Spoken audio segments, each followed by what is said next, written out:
The sun was shining brightly over the academy. A new day had arrived, where many people had gathered. All of them were candidates who were trying to get into this place, but also, everyone was interested in how many of them would become true knights of the azure sky. Two examiners were just discussing this topic, because maybe not even one will come out. If you are not a master of the sword, then you will not even be able to become a full-fledged knight. One of them was surprised by the words. After all, aren't all knights masters? Apparently, this young man grew up and was born only in Ajenka and didn't know everything he should. It's not for nothing that they are called a knightly order that surpasses nations, so it's not for nothing that they rule an entire city. The Order of the Azure Sky is strange, where all the knights are sword masters, because in other countries there are only a few such masters. And in this place, those who wielded the sword with mana, these sword masters were just ordinary knights. And above them, there are also the owners of geos. These are people who possess monstrous power. That's why crowds flock here, because just by entering you become a candidate for squires. And the current commander became the youngest owner of the sacred sword of Langios and the youngest commander of the Order of the Azure Sky. Now he should understand how great the power of the Azure Sky Order is. It was no wonder then that there were so many candidates that day, but one of them stood out the most. The senior inspector was puzzled as to why the young man was constantly distracted when talking to him. At this time on the street, they asked the candidate if she was really going to participate in the outfit she came in. With confidence, she answered positively and went to the exam venue. The lady was dressed in a luxurious and lush dress. It was surprising that she came to the knighthood exam in such a form. From the looks of it, one might think that she wouldn't even be able to swing a sword because she looked fragile and incapable of it. The inspectors thought that she most likely confused this place with the ballroom because she probably wouldn't even be able to lift a sword, let alone swing it. Whoever looks, but she looks like a lady who read too many romantic novels and ran away from home, in which case it was possible to bet. The elder offered 1 silver that the lady would drop the sword and cry, but the younger did not even want to participate in this because he wanted to bet on the same thing. While they were talking so enthusiastically, one of the knights approached them, who also became interested in what was going on. That knight turned out to be that very commander, which they certainly did not expect to see. Commander of the Order of the Azure Sky, but his name is also Jurian de Harden Kyrie. The elder, upon seeing the commander, began to explain that there was nothing unusual in their conversation. There was just an unusual person among the candidates, about whom they talked a little. From these words, the man became interested in who such a person could be. Looking out the window, he was amazed. Even if she is a frivolous lady, what does she take for the military academy, coming in such an outfit to the selection exam in Anjeka? Hearing that the girl was one of the candidates, he was angry, clenching his fist. The commander was interested to hear what they thought of her, and was not surprised by their answer that she would fail. After all, in an outfit like hers, it would be difficult to even swing a sword, and given how fragile she is, it seems that she wouldn't be able to lift it. But still, the man did not agree with them. He was clearly connected to her by something more, which was why he was so sure. He watched as the exam began, and the girl carefully took out her sword. He bet that she would pass this exam with the best result of all. And he was right, because at that very moment, she cut the tree trunk into 2 parts without making any effort. It was clear from her eyes that this exam was too easy for her, and she had no doubt that she could pass. But all the viewers of this show thought the opposite, but when they saw a log flying upwards, they were very surprised. A deathly silence fell over the crowd, and only the sound of a log falling broke it. The examiner was completely horrified by what he saw, so he even stumbled over her name. But plucking up his courage, he shouted to everyone that she had managed to pass the qualifying tournament. The inspectors were shocked. For them, what they saw was considered impossible, because the lady did not look like someone who could pass the tour. Having made sure that she had passed, the commander ordered her documents to be brought. Akanasha Rose, a woman in her 20s, was also the eldest daughter of the Earl House of Rose of the Kyrie Empire, her name taken from the pink flower of the same name, Akanasha. A name that suits her very well, so much so that once you hear it, it will be difficult to forget. Ekanacha was the one he saw in the future he knew.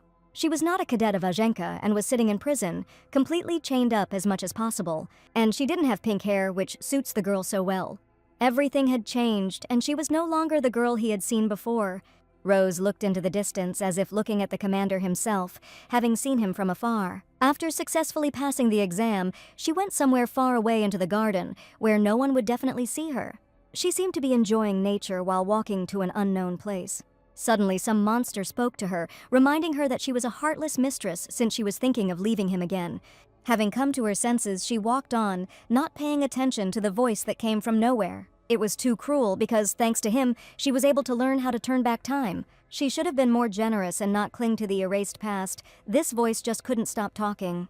In a fit of anger, Echinacea screamed at him to shut that damn demonic sword up. After all, if it weren't for him then, all this would never have happened, and she would never have to know. A demonic sword that controls its wielder and makes him kill, known as Valder Gyosa. From the day this sword appeared before her and she decided to touch it, everything changed.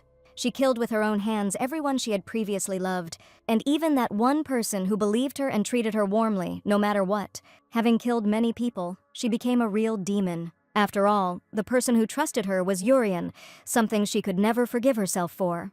But now she couldn't hesitate because this was only the beginning of her story. Moreover, she had a goal, namely to part with that very cursed sword. That's why now the girl couldn't be distracted by anything else and go towards this goal. At first, she should avoid Commander Urian as much as possible and focus on joining the Order of the Azure Sky. Even if Urian can remember that time, everything will be fine and there is no need to worry. After all, she changed so much specifically for this purpose so that no one would recognize her. Everything would be fine. She was able to turn back time at age 35, returning to her 20s when everything was still good. Having just found a second life, which was given to her with such difficulty, she could not lose everything so easily. After all, it was impossible to erase the past and repeat everything again. This new life was not an easy success, but a hard work that she had to work towards. And what she won herself could not be called some kind of miracle. The girl opened the gates to the military academy as if opening her new life, in which everything should go differently.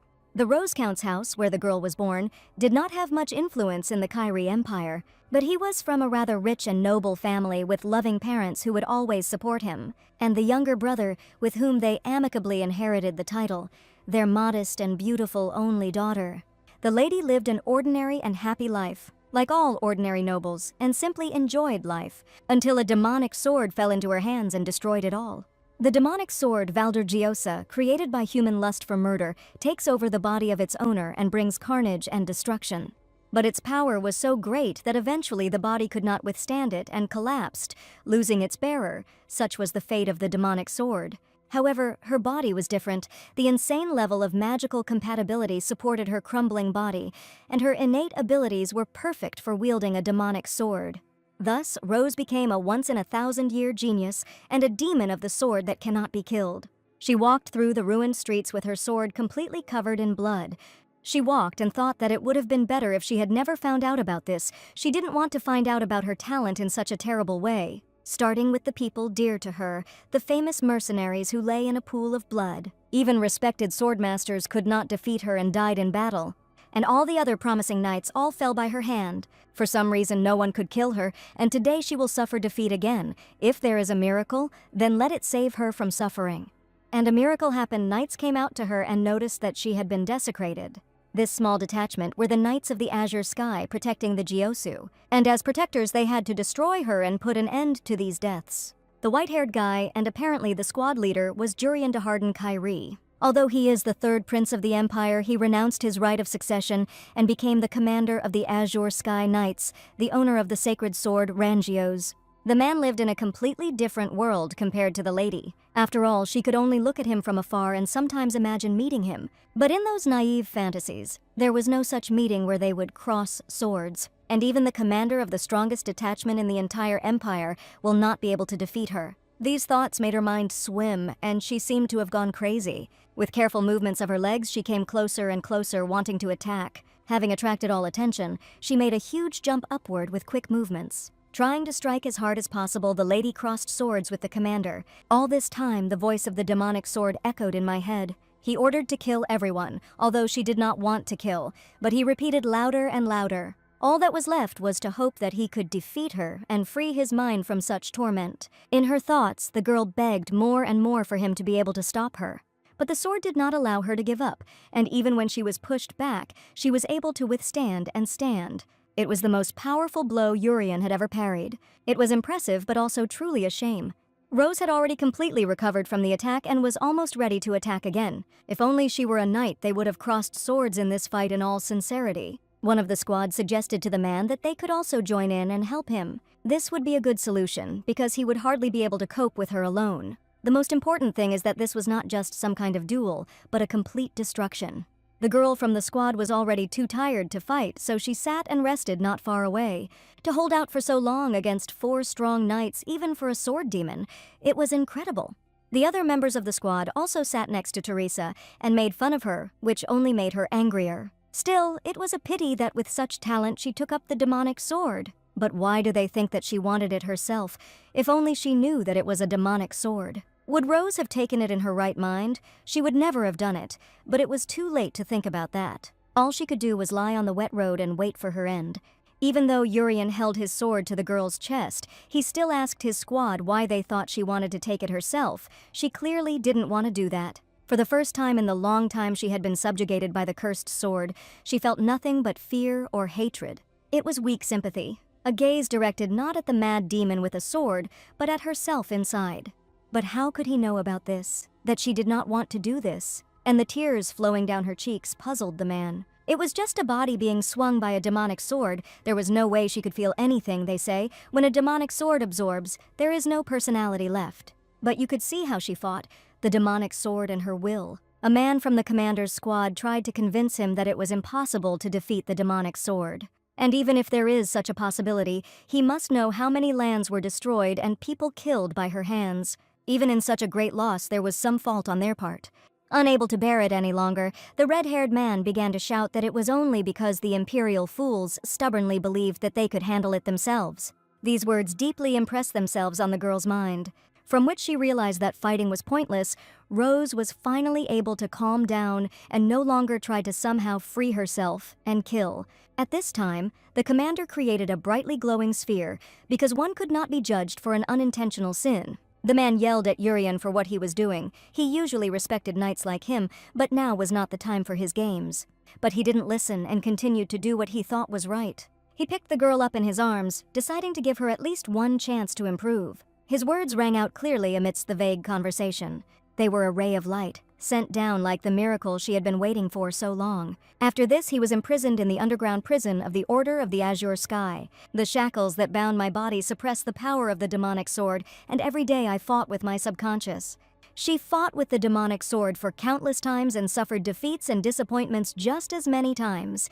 But even in this difficult struggle, she imagined the time after victory. When she can get her body back, she will first wash this dirty body and sleep in a soft bed. And the next day she will tidy up her returned pink hair, and it will return to its former appearance, without all the dirt that it has managed to accumulate. Every day the commander came to the prison and asked if anything had changed, but there were no changes. He came just to check on her and have a look, and most importantly, she wants to meet the one who gave her the only chance with a smile. To repay those blue eyes that believed in her, to atone for the sins she had committed, she could endure, believing that such a wonderful day would come. The day when the girl would be given the long-awaited miracle never came, succumbing to the machinations of the demonic sword, starting with the guard who opened the prison door. Continuing with the owner of the Gyos, Varro, he evacuated people until the last moment and was killed by a demonic sword.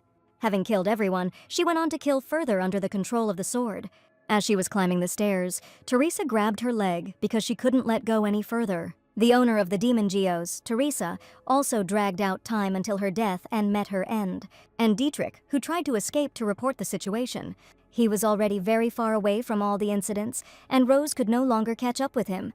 That's what he mistakenly thought until the girl looked at him with her icy gaze and was right in front of him. It seemed impossible because how could she catch up with him on horseback on her own 2 feet? He was unable to escape the demonic sword's pursuit and also fell at her hands.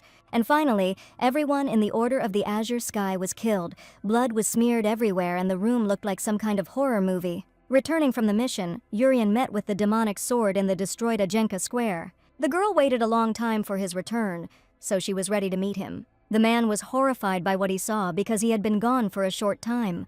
The long-awaited meeting with him happened in the most undesirable way. The commander realized that there was no point in giving chances and that battle could not be avoided. Drawing his sword, he was ready for the fight that would decide his entire destiny. But even Urian, renowned for his supreme skill, the demonic sword, already strengthened by the many kills she had managed to make, was unable to defeat it. He lay in a pool of his own blood, his white hair already dyed scarlet. and his gaze, which believed in the girl and watched her until the very end, no longer existed. Even though he was already dead, the lady repeated over and over again that she would kill him. So all that was left in her was hatred for that damned sword. 2 years have passed since then, and she has been possessed by the demonic sword for 6 years now. The girl was able to get her body back in some small fishing village.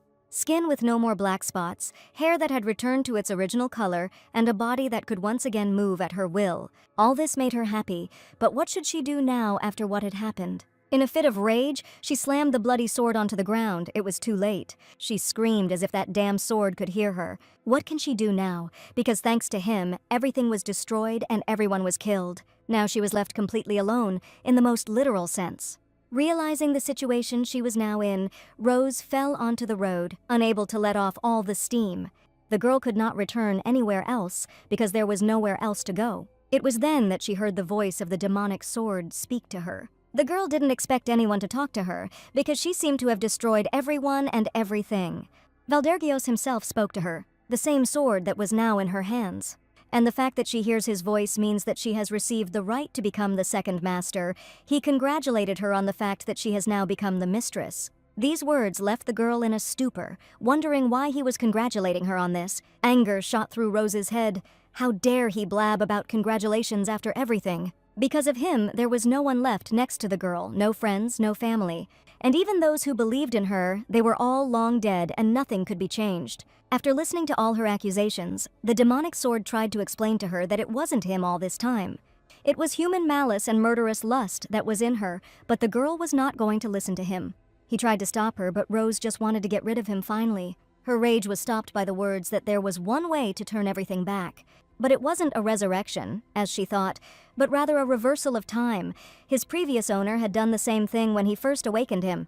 Of course, it wasn't easy, but perhaps seizing on this chance, she began to demand that he first tell her about the method. After listening, he asked only one thing did she know about the legend of the geos. The legend was that if one collected all 10 geos created by humans, one could borrow the divine power of the sword. This turned out to be true because among them there is a sword created from time by the power of Kairos Geos. But it was possible to turn back time only once and no more. This was definitely not an easy task, and what made it even more difficult was that the demonic sword could easily lie to her. But if there was even the slightest chance, she had to grab onto it, because it was the only chance to get everything back, promising herself that she would resurrect everyone who had once died at her hands. That day, she decided this for herself, clinging to a ghost of hope. You shouldn't wait for a miracle to come, but achieve it yourself. And finally, after a long time, she stood at the entrance to a dilapidated building. Where was that very miracle that was faithfully awaiting her arrival? Once upon a time, there lived a blacksmith who dared to challenge God.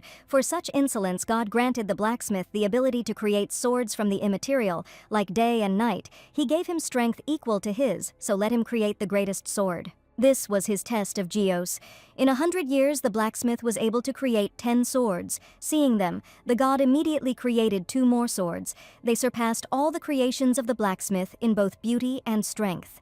And then the blacksmith realized his arrogance. God forgave him and took him to the divine world. The 12 swords that remained in the world, according to the ancient word test, were called the Geos series. Among them is a divine sword created from time, which Rose finally stood by. It took her 9 years to get to this place, and so she asked Kairos Geos to return her to the past, where no one had ever died. In response to her request, he only asked why she wanted to go back to the past so much. The answer to this question was simple. The girl wanted to bring back into life those she had killed earlier. She killed them with her own hands, and now she wants to bring them back to life. It was very ironic.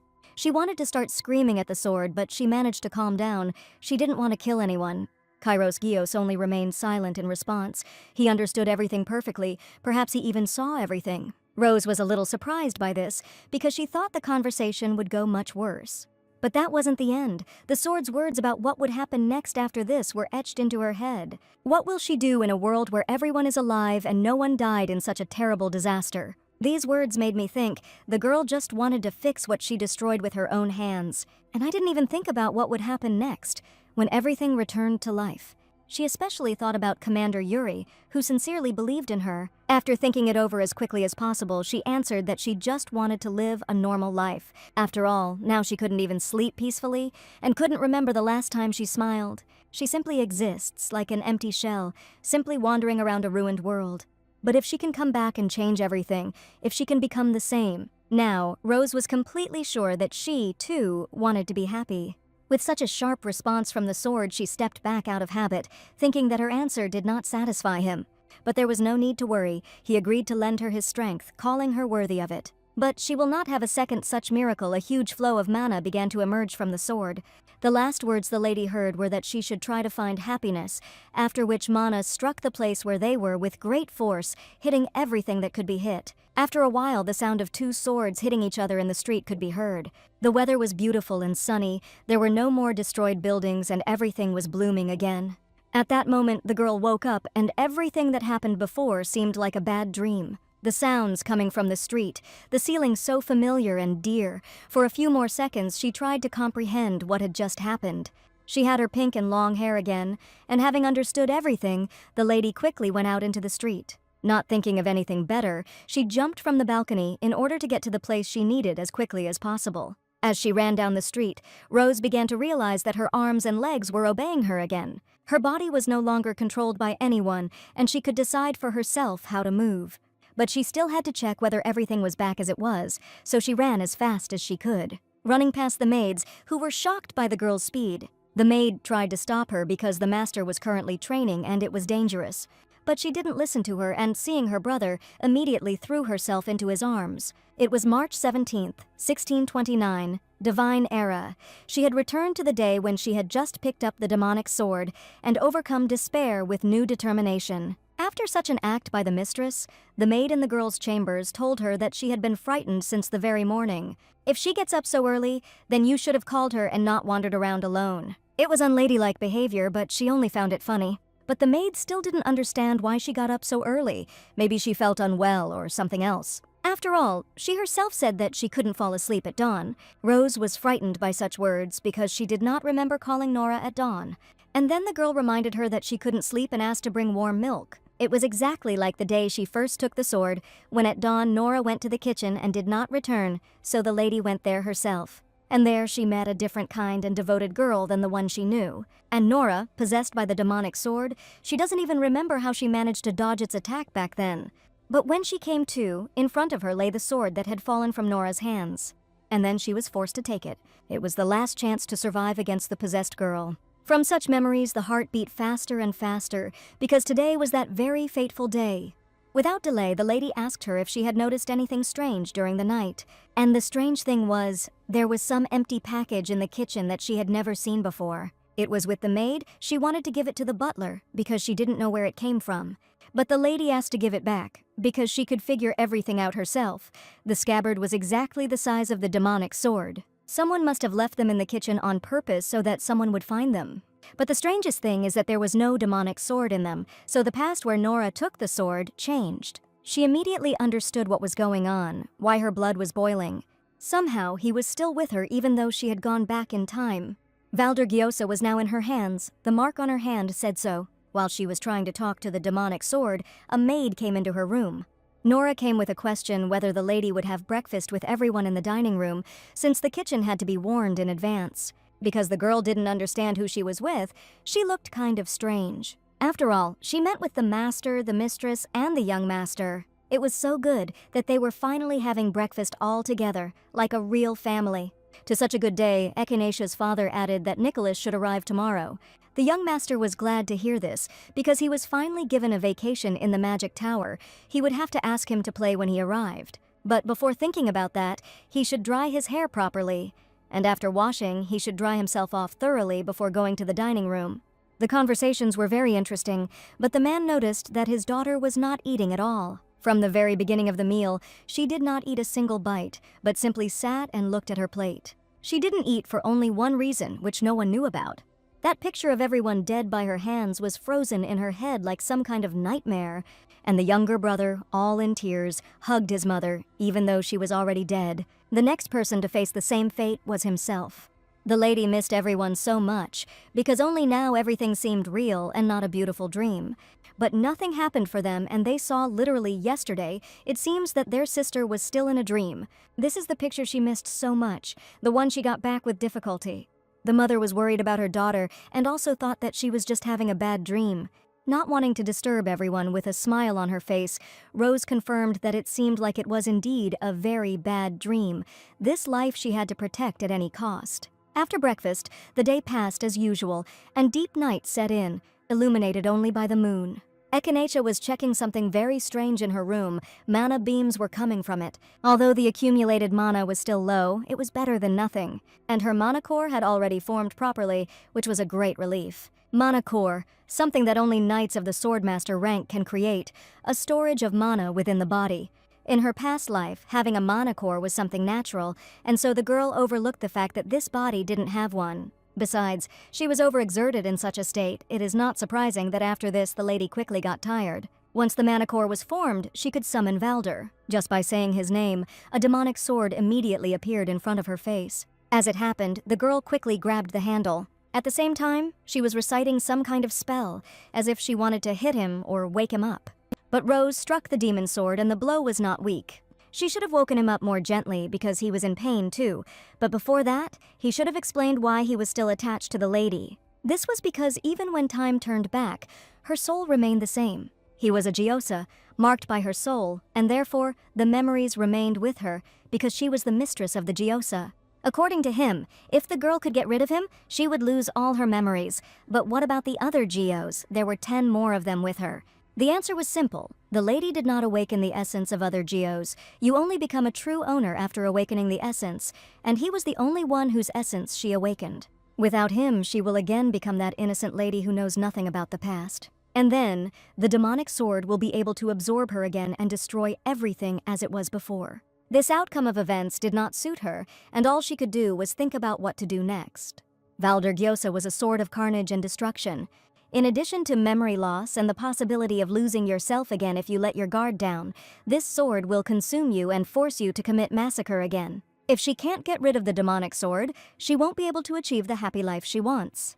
But if she could obtain a new Gyos and seal the demonic sword in the place where all the Gyos she had found were kept, in the Gyos Hall, deep within the Azure Sky Order, she would be able to achieve her goal. But there were only 3 ways to get there, the first of which was to find and deposit the missing Gyosa.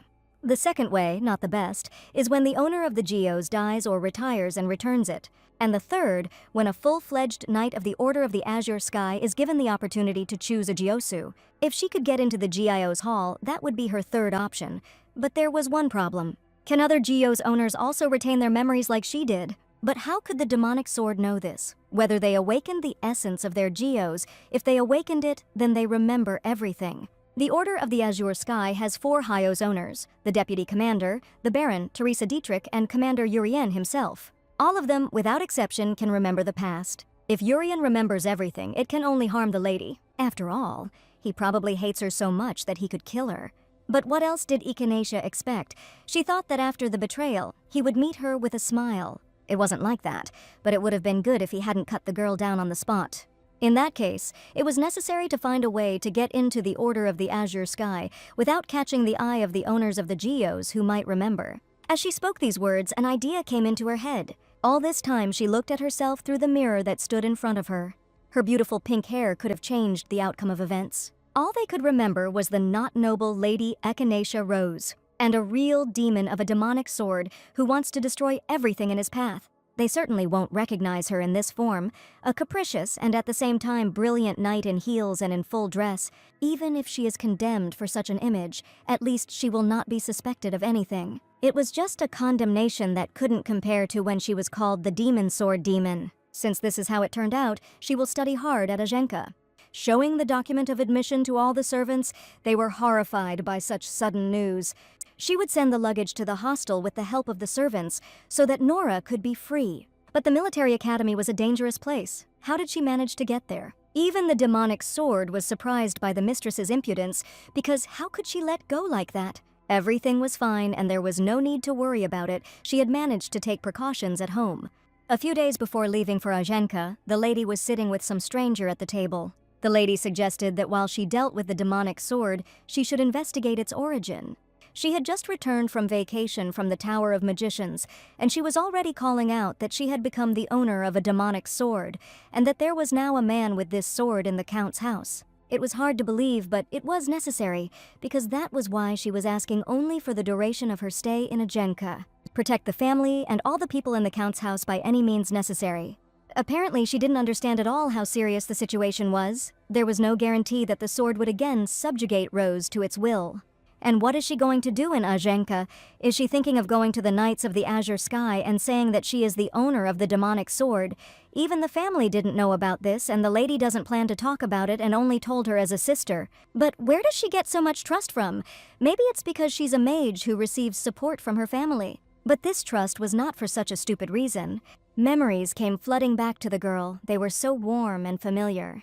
They were about the three of them spending time together reading books, and Echinacea was constantly teasing her brother, which is why Nicole always separated them. But such happiness did not last long, because after that only destruction followed. Because my sister was a mage, she could at least somehow defend herself from a distance. As a result, she was able to injure Rose while she was under the control of the demonic sword. She became the only one who could wound the demonic sword, which became a great asset. But the lady could not tell her about such things. Apart from her sister Nicole, she had no one else she could trust to tell her anything. For some time, the girl waited for at least some kind of answer and tried to decide what to do. And yet, she believed the lady, even though it sounded like nonsense. But as she is about to get to the Knights of the Azure Sky, geniuses who have studied fencing their entire lives are flocking there. Whether she would be able to cope, but there was no need to worry about that. In her past life, she learned a lot and was a genius even better than them. During dinner, everyone in the knightly order was talking about the girl, because who did she take them for since she showed up like that? Even though these were her own seeds that she decided to plant. But even while eating, it was uncomfortable to feel such heavy looks on myself. Maybe I should have just become a master a year earlier, at 22. While she was thinking about this, one of the knights approached her. It was Alice Winterbell, and they were given one room for the two of them. She looked like a yellow rose and a real knight, apologizing for disturbing him so much during the meal. She asked if they could talk. The answer was, of course, positive, because it was interesting what their dialogue would be about. Without ceremony, the girl asked about a pile of things in the room, which apparently were the mistress's clothes and jewelry. A cadet whose goal was to become a knight did not need so many clothes. Rose also understood that there were indeed too many things, but in keeping with her image, she needed this much. She had no intention of wearing such a shabby and tasteless cadet uniform. And most importantly, the charter does not prohibit wearing dresses. Of course, there were none. It was not knightly. But then in her opinion, it was chivalrous. The most important thing for Mrs. Winterbell was to adhere to the chivalric code, in which it is written to know honor, to be modest, to respect the weak, to honor the art of war. Like Miss Therese von Frank-Almery, it was from this man that the girl took her example. But still, there is no ban on jewelry in the knightly code. It was obvious that this was luxurious vanity, which is why it did not exist. Isn't it more wasteful to buy knightly clothes specifically, since the ones she brought had been used before? That was true, but how can you fence normally in such uncomfortable clothes? Echinacea was not at all uncomfortable, although in fact it was uncomfortable. The only question that troubled the knight was why a person like her became the best student in the course. She had such an expression on her face, even though she looked like a naive newbie, that it was even cute. If she keeps nagging like this, it will get boring. You need to knock her down a bit. So if she doesn't believe, then we can arrange a duel right in this form. From such words, the girl became more and more angry. To her, she meant that she could handle someone like her even in a dress, but the lady did not think anything so rude. She was simply confident that she could defeat Mrs. Winterbell, and unable to bear such insults towards her, she threw her gauntlet straight at Rose, formally challenging Echinacea to a duel. And if she wins, she will apologize for her offensive words and will no longer wear such luxurious clothes. These conditions suited her, but if the lady won, she would no longer interfere in her affairs. The duel will take place tonight at the training ground behind the dorm. All that was left was to find a witness, and one of the guys from the crowd agreed to be one. If they both don't mind, then maybe he, as the representative of the cadets. Coming closer to the girls, he once again offered his candidacy as a witness. They were a little wary because they had no idea who it could be. It was Ian Pellet, a third-year student, and as one would introduce cadets, he was ideal for the role of witness. Alice immediately greeted him properly, since he was older than her, but there was no need for such formalities. But the lady needed them because he agreed to act as a witness. In that case, they will meet in the evening at the training ground behind the women's dormitory. Before leaving the dining room, the girl turned to the lady. Her whole appearance showed her dislike for Miss Rose. She only agreed to the duel, thinking that it was better to sort it out right away and not drag it out. One could only hope that this would not create any unnecessary problems and confusion. At the same time, the demonic sword spoke to her. He did not understand why she was not going to kill in a duel. He had not seen blood for a long time and was thirsty for murder. Echinacha merely ordered her to be quiet, after which a man approached her, praising her for having distinguished herself from the very first day. But what is this man still doing here, and why is he so attracted to Rose? Without keeping him waiting, the lady asked if he had any business with her. Nothing special, he just invited me to join their club. You could tell from the girl's face that she was not aware of everything. It wasn't surprising, after all, she was a first-year student, and among the cadets, there are those who come unprepared. But she should have known that the military academy didn't have normal classes and exams. Instead, they had a ranking system. Every 3 months, all cadets participate in a tournament to determine new ranks. In addition, if you want to change your rank, you can challenge someone to a personal duel and win. The girl already knew all this. The most important thing she still knew was that ranks were the foundation of the Ajenka Academy. Students of the Ajenka Academy take turns becoming temporary night squires through ranked battles. The squire here was like a squire for real knights, but unlike ordinary servants, they looked after weapons, armor, and horses. They help with training and fighting, and if you're lucky, you can get advice on fencing. If the knights do not specifically appoint a squire, then the distribution occurs according to the ranks obtained in the tournament. To become a temporary squire for the best knights, one must have a high rank, which is why students are so eager to prepare for ranked battles. But it is difficult to improve your skills alone. You need a partner for sparring, which is why clubs appeared. There they train together, find mentors, and usually students decide on a club before enrolling. There was only one question left: was it necessary to perform for at least some club? No, it wasn't necessary, but many people already want to get her. Not only was she the first to get in, but she was also special, so there will be stiff competition for her. There was obviously some special reason for all this other than first place. The man handed over a scroll in response. The girl should first look at this, and then she would understand everything herself. Freshman Echinacha Rose has been appointed squire. Hearing these words, everyone in the hall began to whisper and discuss how a knight could personally choose a first-year student and who this person was. Do all the owners of geos remember everything? No, if that were the case, they would have tried to kill or arrest her long ago. But then who? Only one person came to mind, and that was Commander Urian. The girl had no plans to get close to real knights, but the thought of it frightened her more than anything else. But who else could it be besides the owners of the geos? She could not have interested anyone so much. Seeing the lady's confusion, the man answered her. It was, after all, Lord Urian de Harden Kyrie. The probationary period for her was 1 month and then a permanent appointment. During the probationary period, he would conduct preliminary training. Tomorrow at 9 o'clock in the morning, she will have to come to the 4th training ground to the east of the main building. Since there were no more questions, he could leave with peace of mind. After saying goodbye to her, he also reminded her that they were supposed to meet in the evening at the 7th training ground. Rose heard nothing more and thought only that Urian had chosen her as his squire. Maybe it was because she had entered first, or she had overdone it on the 2nd exam, or maybe the man remembered everything.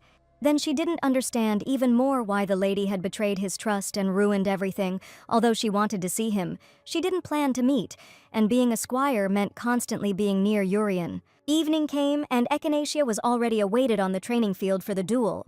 Seeing that the girl had arrived, they immediately greeted her. Well, there was no point in delaying any longer. It was time to start this fight. The first move belongs to Cadet Alice, as the initiator of the duel. It was the 18th of April, 1629, by divine power under the observation of the witness Ian Pellet.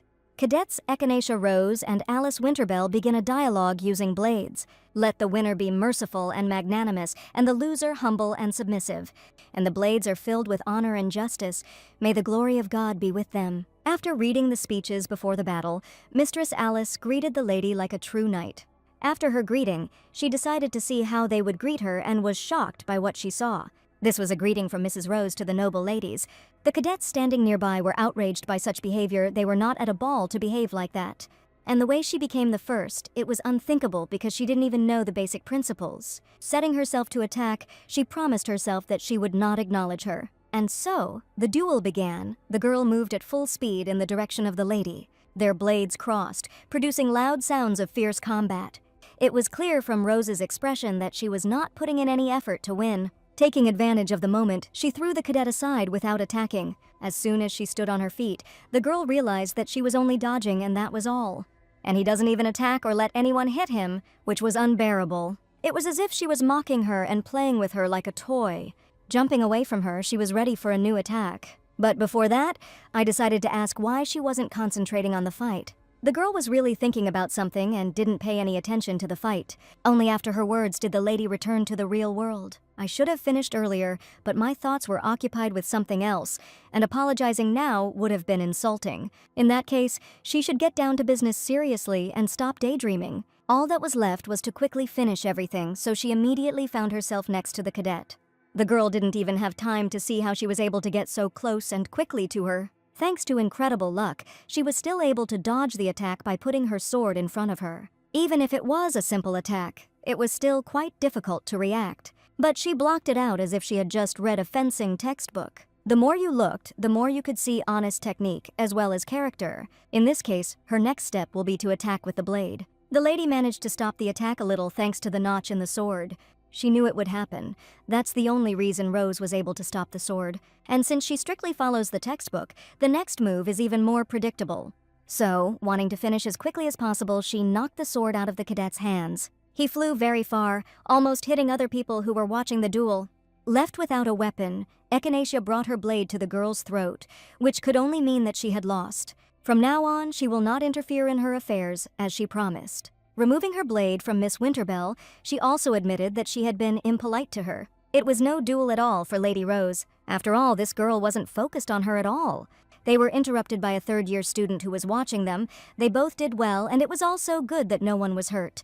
If no one objects, Winterbell wanted to leave first, clearly because of the shame she felt. It was very good that this duel took place before the rating tournament, so it will not affect the rating in any way. Only 3 times, the number of times she acted as the commander's temporary squire. He was not prone to impulsive decisions, so it was easy to follow him. Rational judgment, respect for order, a true owner of the sacred sword. But that's why Commander Urien appointed her as squire. Because of her abilities, or maybe she has some connection with him that no one knows about. She even knew what connected them, why the commander could choose her. But the lady was not going to tell such a person, saying that she herself did not understand why. The man joyfully patted the girl on the shoulder, showing that he understood her in this situation. In that case, she should not forget that they have a meeting tomorrow at 9 in the morning. Ian Pellet looked at the lady with a terrifying smile. The atmosphere in the air was terrible. That unpleasant smile reminded Echinacea of something. 3 years from here, that day when she, possessed by a demonic sword, turned Ajenka into ruins. Ian Pellet, whom she met, was a knight of Ajenka. For his own benefit and in order not to die at her hands, he pushed innocent people to certain death. In her memories, he was not a good-natured, smiling man, but a villain who showed his disgusting nature. To gain time for their escape, from small children to helpless old people, he sent all the people he met towards the demonic sword. Of course, later, he sat pinned to the wall by a demonic sword, trying to talk her into thinking that on the other hand, he saw many people that she could kill instead of him. But the girl did not listen to him, and he was killed by her as mercilessly as the others. The most disgusting thing is that such a guy will become a knight in 3 years. After such a not very pleasant conversation, the lady immediately hurried to the city center to the fountain. Seeing that guy, she felt disgusted, which is why she wanted to come to this place. The demon sword asked if she wanted to kill all the demons to calm down, to which she answered no. After all, Lady Rose didn't want what that damned sword wanted at all. She always wanted to walk along undamaged streets, looking at beautiful buildings. To see people living happily, walking along the streets and hurrying about their business. She wanted to see a peaceful view of Ajenka, and not what it was before. It was very boring for the demon sword, but the lady wanted it very much.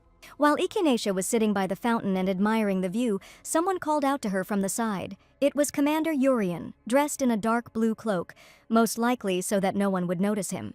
From the man's look, it was clear that he did not expect to see her here. Basically like the girl who was just admiring the view. Coming closer to her, the man in the cloak asked if the girl knew him. Perhaps he remembers everything. The lady was too careless. Looking away, she replied that she didn't know who he was, but whether he knew her, since he approached her like that.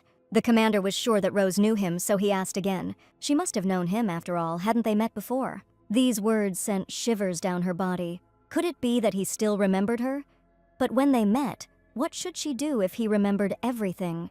While she was thinking about all this, the man reminded her that it was at a birthday party last summer. Finally remembering, the girl calmed down.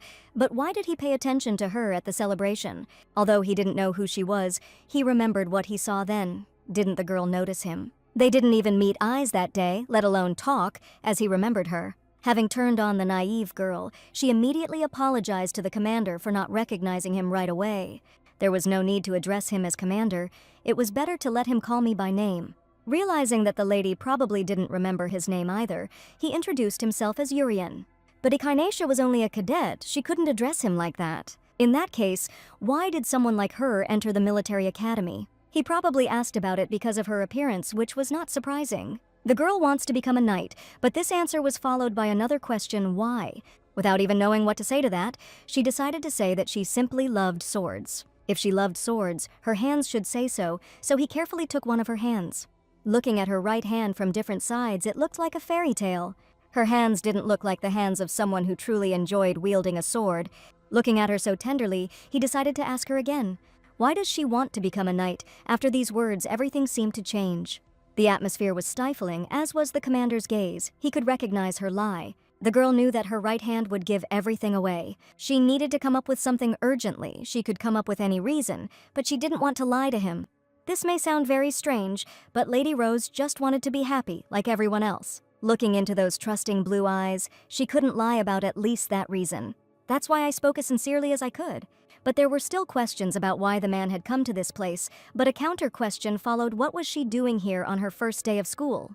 She couldn't just say she wanted to check the fountain, which complicated everything. Having answered that she was just walking and somehow wandered into that place, the commander had exactly the same answer. He smiled as sincerely as he could, but did he always smile so much? Unfortunately, the girl did not notice this, most likely. He simply went out for a walk. But isn't it a very strange coincidence that on the day when he appointed a murderer as his squire, he should come to the scene of his own murder? Could it be that he really didn't remember anything? But if he knew, the lady needed to know what his purpose was. She had to know this. Otherwise, she would be haunted to the end by the question of why he chose Rose as his squire. The man wanted to answer this question, but thought about it. Instead of the desired answer, he offered the lady a duel, which was unexpected. Of course, not now, but when it would be most convenient for her. Even she, a cadet, was embarrassed to ask, and then he himself suggested it. The man carefully took off his cape and put it on the girl so that she would not freeze. And he will answer the question of why he chose her as his squire after their duel. The night was cool that day, so it was time to finish the walk and go to my room. The man left the lady as quietly as he had come, but what was he up to? The owner of Langios was strange. Rose didn't understand him at all either. The next morning came, and the sun was shining brightly on the street. Someone was already going about their business, but the girl was thinking about everything.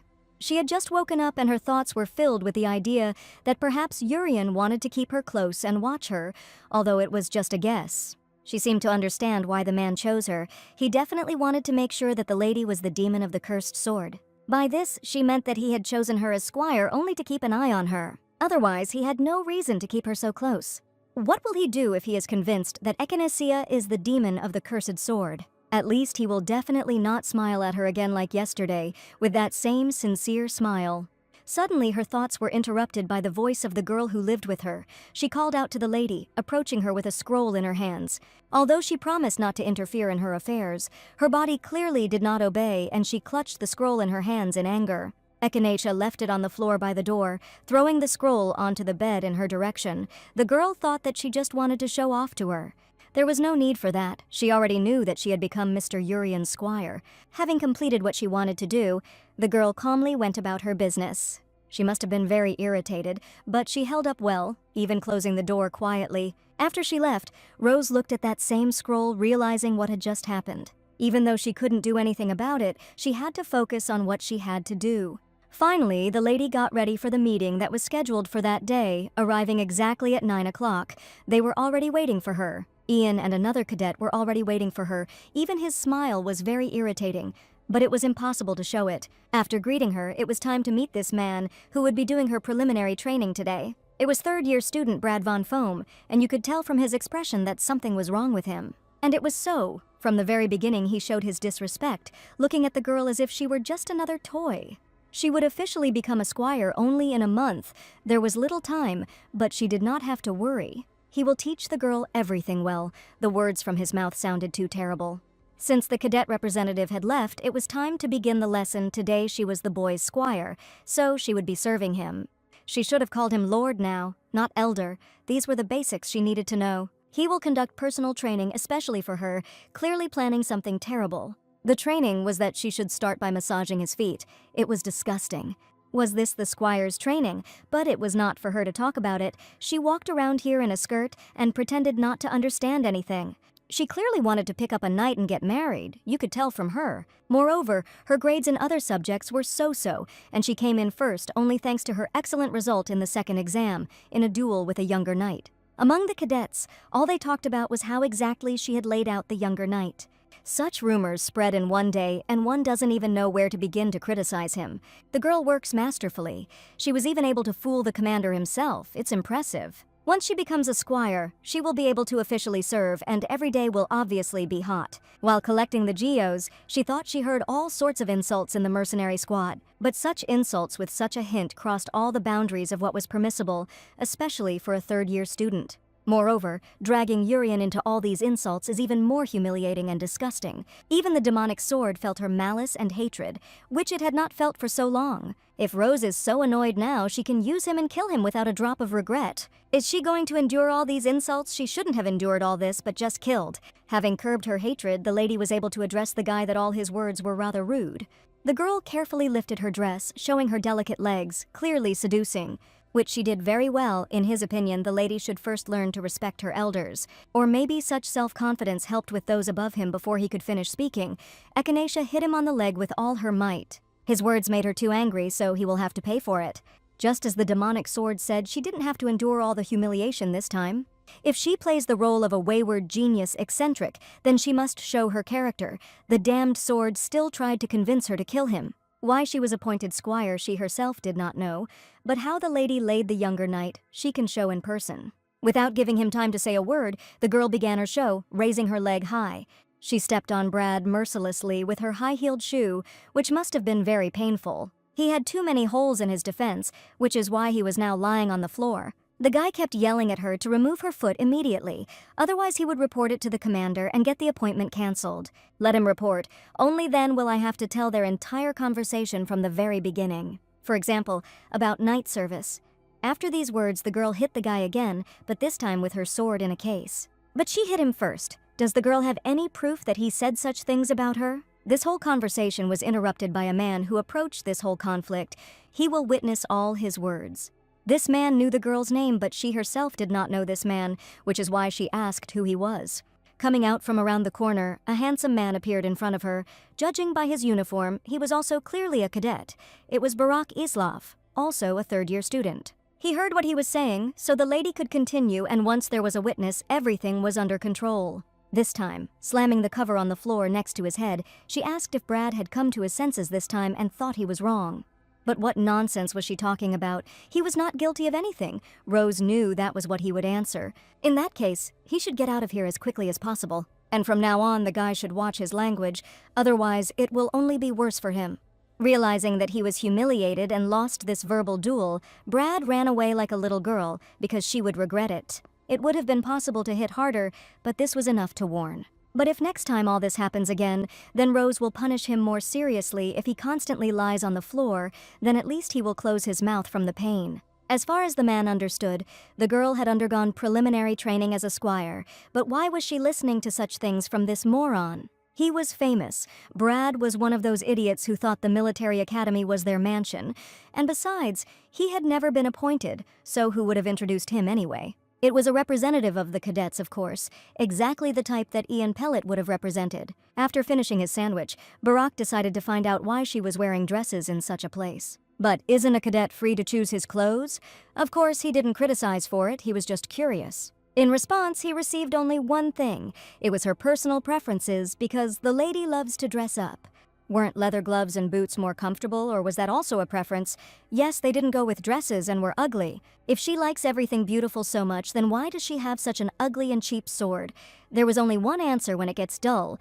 Throw it away and buy a new one. The more the man watched her, the more interesting it became. After laughing, he decided to take over her preliminary training. It was fine, so let him take care of her today, even though he was a little weird. At least he was better than that idiot. There was no reason to refuse, but the man decided to keep an eye on her not only today.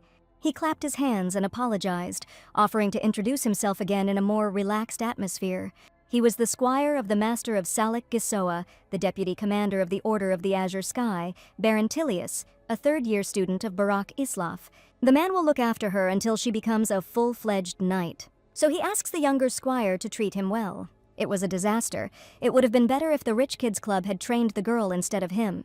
The elder was the squire of the owner of the Geos, whom she killed with her own hands. Everything was fine. He wasn't obliged to watch her, much less teach her, but he did it only for himself. His lord was the second in command of the knights, and she was his squire, albeit temporarily, but she was. But when the girl becomes a full-fledged squire, they will often have to work together, so it would be better to train her in advance.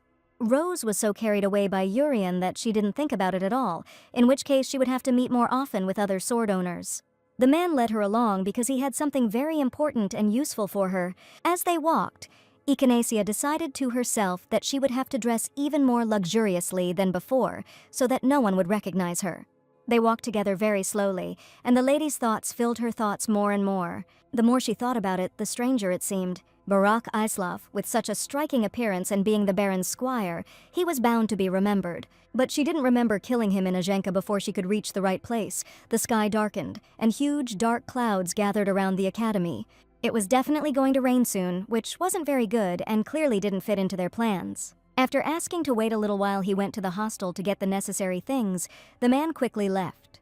At that moment, the girl remembered that it was when she was pursued by the sword owners and locked in an underground prison. On rainy days, the guards told her a not very good story. 2 guards were discussing the fact that the deputy commander was also at the cemetery that day. Apparently, during such a storm, he especially remembers a situation that happened 3 years ago. That battle with the demonic creatures felt like it was just yesterday, and it caused a lot of damage. Even the second-in-command squire was killed that day, which was the greatest loss. This year, Barak Islaf would die while hunting demonic creatures, in which case she knew the future. Lady Rose will try to change what she can, which means the future can be changed. While the girl was thinking about this, the man managed to run for all his things and return. But that didn't stop her thoughts. She wanted to change things like Barak Islaf's death. His death is well known to those who wielded the swords close to him, so if anything changes, it will be possible to check who has the memories. The man handed her the homework for the day. It was a squire's textbook with the experience of the elders. She should save it and pass it on to future junior squires. Having handed over everything that was needed, he already had to go to the Lord tomorrow morning. The lady should come to the training field. Before he could escape, Echinacea managed to ask if she could take part in the spring hunt for demonic creatures. This time it will be difficult because on May 10th she will still be an intern. They wouldn't take a new trainee who hadn't even become a full-fledged squire, but wasn't there another way to get there? Surprisingly, she was more enthusiastic than he thought. Was the lady really that eager to gain combat experience? It was natural for someone who wielded a sword, even though she didn't look like someone who only had swordsmanship on her mind. Was it really that obvious? But if she was so desperate to go, there was one option. Rose was expected to place in the top 3 at the upcoming rookie tournament. Hunting demonic creatures was a serious matter, almost like a real fight. But even newcomers, if they can get into the top 3, are given a chance to participate in this. Maybe the best among the newcomers is still not confident in herself, but this was not the case. The girl was confident of her victory, so she counted on his help during the hunt. This was great news for the elder Barak. With a sincere smile on his face, he will look forward to this moment. In that case, he could go about his business, reminding her to do her homework, and he would check it tomorrow. Only after that did the demonic sword speak to its owner again. After all, didn't she say that she wouldn't occupy a high rank, and now she was aiming for 3rd place. But it wasn't quite 3rd place, it was 1st. She had already become a squire, so there was no point in holding back. She needs to show her strength to shut everyone's mouths once and for all, so that no one dares to say a word about her again. She was so angry that the sword offered to kill everyone in that case. The girl had no intention of becoming a brutal killer again, even though she had been one in the past. This means that it could happen now too. Vera had no right to tell her about it. Each Gyosa has a special power, and for the first time she learned about the power of the demonic sword. Only after I woke him up and started looking for information about the GIOs from an information dealer from some back alley. According to him, Urian was the worst captain in history. Because of his pity for the devil, the entire order was destroyed. Well, everyone thought he was the greatest, which is why he was so proud of himself, but he was just another piece of trash. He should have been finished off long ago, which is what the demon of the demonic sword did. After these words, the girl seemed to lose her mind and decided to kill the merchant on the spot with her own hands, after which she left the room with a calm soul, not wanting to stay in it any longer. When the owner of the demonic sword loses control and loses his temper, or feels killing intent towards a person, the demonic sword takes control of its owner and carries out the perfect murder plan. Echinacea didn't even want to think about this ability. It was so terrible. Although she understood perfectly well that the thirst for murder, which she had not released all these years, continued to accumulate because she had not killed anyone for many years. She needed to find someone worthy of death before it was too late, and she went mad. The cursed sword advised her to do so with all his heart, but the girl only began to scream at him to shut up. She had decided for herself a long time ago that she would never kill again. At that moment, Mrs. Winterbell stood at the window and watched as it poured down instead of rain. Echinacea Rose swore to herself that she would never fall under his influence again. Having finished all her business and thought over everything that needed to be thought through, the girl finally returned to her room. As soon as she entered the room, her neighbor informed her that she had received a telegram. Apparently, she had just come out of the bathroom, also saying that she had put them on her desk. The lady wanted to thank Miss Winterbell, but she only turned and left. Cold as usual, approaching the table, she made sure that she was from home, as expected, and another surprised her. When she opened the letter, it said that she was being followed. Nicole was not sure, but she saw the tracks of a white lion. The silver lion was the coat of arms of the imperial house of the Kyrie Empire. This means that the Kyrie imperial family is somehow connected to the demonic sword that was in Roaz. After this, several days passed, and in the morning in the stables, Barak discussed how she became the commander's squire thanks to her beauty, but if they had known the commander at least a little, they would not have talked such nonsense. These stupid rumors would quickly die down. She should not pay attention to them, and it would be even better for her to concentrate on the main duty of a squire, namely, taking care of horses. Also, Sylphide, that was the name of the commander's horse, likes to be cleaned more thoroughly. The squire mainly takes care of the lord's horse, so it's best to practice on it right away. Among them was Sylphide, the commander's favorite, quite calm and easy to look after. The elder had previously been the commander's temporary squire, and therefore also looked after this horse. But now was not the time for that, because the lady's clothes were dirty, but for her it was just a trifle. The more a man looks at her, the more he understands that her appearance and character are completely different. He dresses as if he wouldn't set foot in a stable, but in reality he doesn't care at all if his clothes get dirty. She seemed to really enjoy dressing up like that, which was quite funny. Well, of course, because both are still Echinacea Rose, it looks like a teddy bear, and quite perceptive, it is quite inconvenient. While she was combing the horse, she asked the elder Barak how to comb its mane. Coming closer to her, he explained that she first needed to comb out the tangled areas with her fingers, and then comb it, otherwise it will tear, showing from behind how it should be done correctly. Even this attitude towards the lady did not surprise her, which was somehow unusual for a man. She looks like a delicate flower, and even if a sea of blood spills before her eyes, she won't even blink. The more he looked at her, the more he became interested in who this girl was. Having figured out how to comb properly, Rose asked if she could try it herself now. While she was trying to comb her mane herself, at that moment a man entered the stable. It was Commander Urian with news for Barak that the Baron was looking for him. Having greeted the commander, he left the stall asking if he had come for Sylphide, which was true. After asking how the training went, the man said that they were only cleaning her, so they could stop, telling the girl that they were done for the day and he would put the saddle on himself. Without giving him anything else to do, Urian again reminded him that he had said to go to the Baron. His look was serious and said that he really should leave here. Not understanding what was happening, Barak immediately tried to leave the room as quickly as possible. Noticing before leaving that Lady Rose had previously behaved as if she was not afraid of anything, and when the commander arrived, he felt how tense she was. Perhaps the man scared her, which wouldn't even be surprising for a newbie. While he was putting the saddle on his horse, the girl tried to quickly put away all the things and finish the preparations. As she was doing this, Urian spoke to her about how if his challenge to a duel seemed burdensome to her, then it would be better for her to forget it. But it was not so at all. It was not a burden for her. It was simply too great an honor for a lady. She also didn't forget to thank him for the cloak that he lent her in the evening, promising to return it soon. Noticing the obvious tension, he handed her a horse comb. She clearly felt uncomfortable agreeing to his proposal like this. It can't help but be uncomfortable in such a situation. But there was one more question. Does he remember her and hate her? Maybe the man is testing her now. All sorts of guesses filled her head. He said he saw the lady at last year's birthday party, although they never spoke. Then how could he know her? All her nerves were directed only at him. The answer to that question was simple. Rose simply caught his eye. My first thought was that it was because of her soft pink hair, which was a bit unusual. But it wasn't like that. It wasn't because of her hair that he noticed such a girl. Sorting through a small, straight hair, it was only a personal interest. It turns out he was removing straw from the lady's hair, but what could his words mean? And the man will also answer this question only after a duel with him. But he himself said that if she was uncomfortable accepting the offer, then she could forget about it. If she doesn't want to, then he won't force her to accept the proposal against her will. It would just mean that Urian actually wants to spar with her. Having finished the conversation, the man took his horse, leaving the stables to do his business. The demonic sword assumed that this guy really did remember everything, but the girl was only angered by such an appeal to him. The sword asked to be allowed to meet Langios, then he could find out everything, and it was best to ask directly. He should shut up, otherwise his head would split.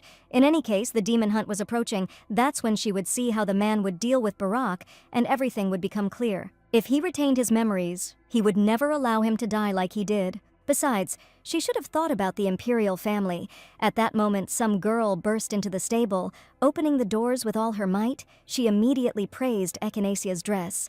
Then she remembered that there was another tiresome problem that needed to be dealt with. And since she praised her, the lady should join her club.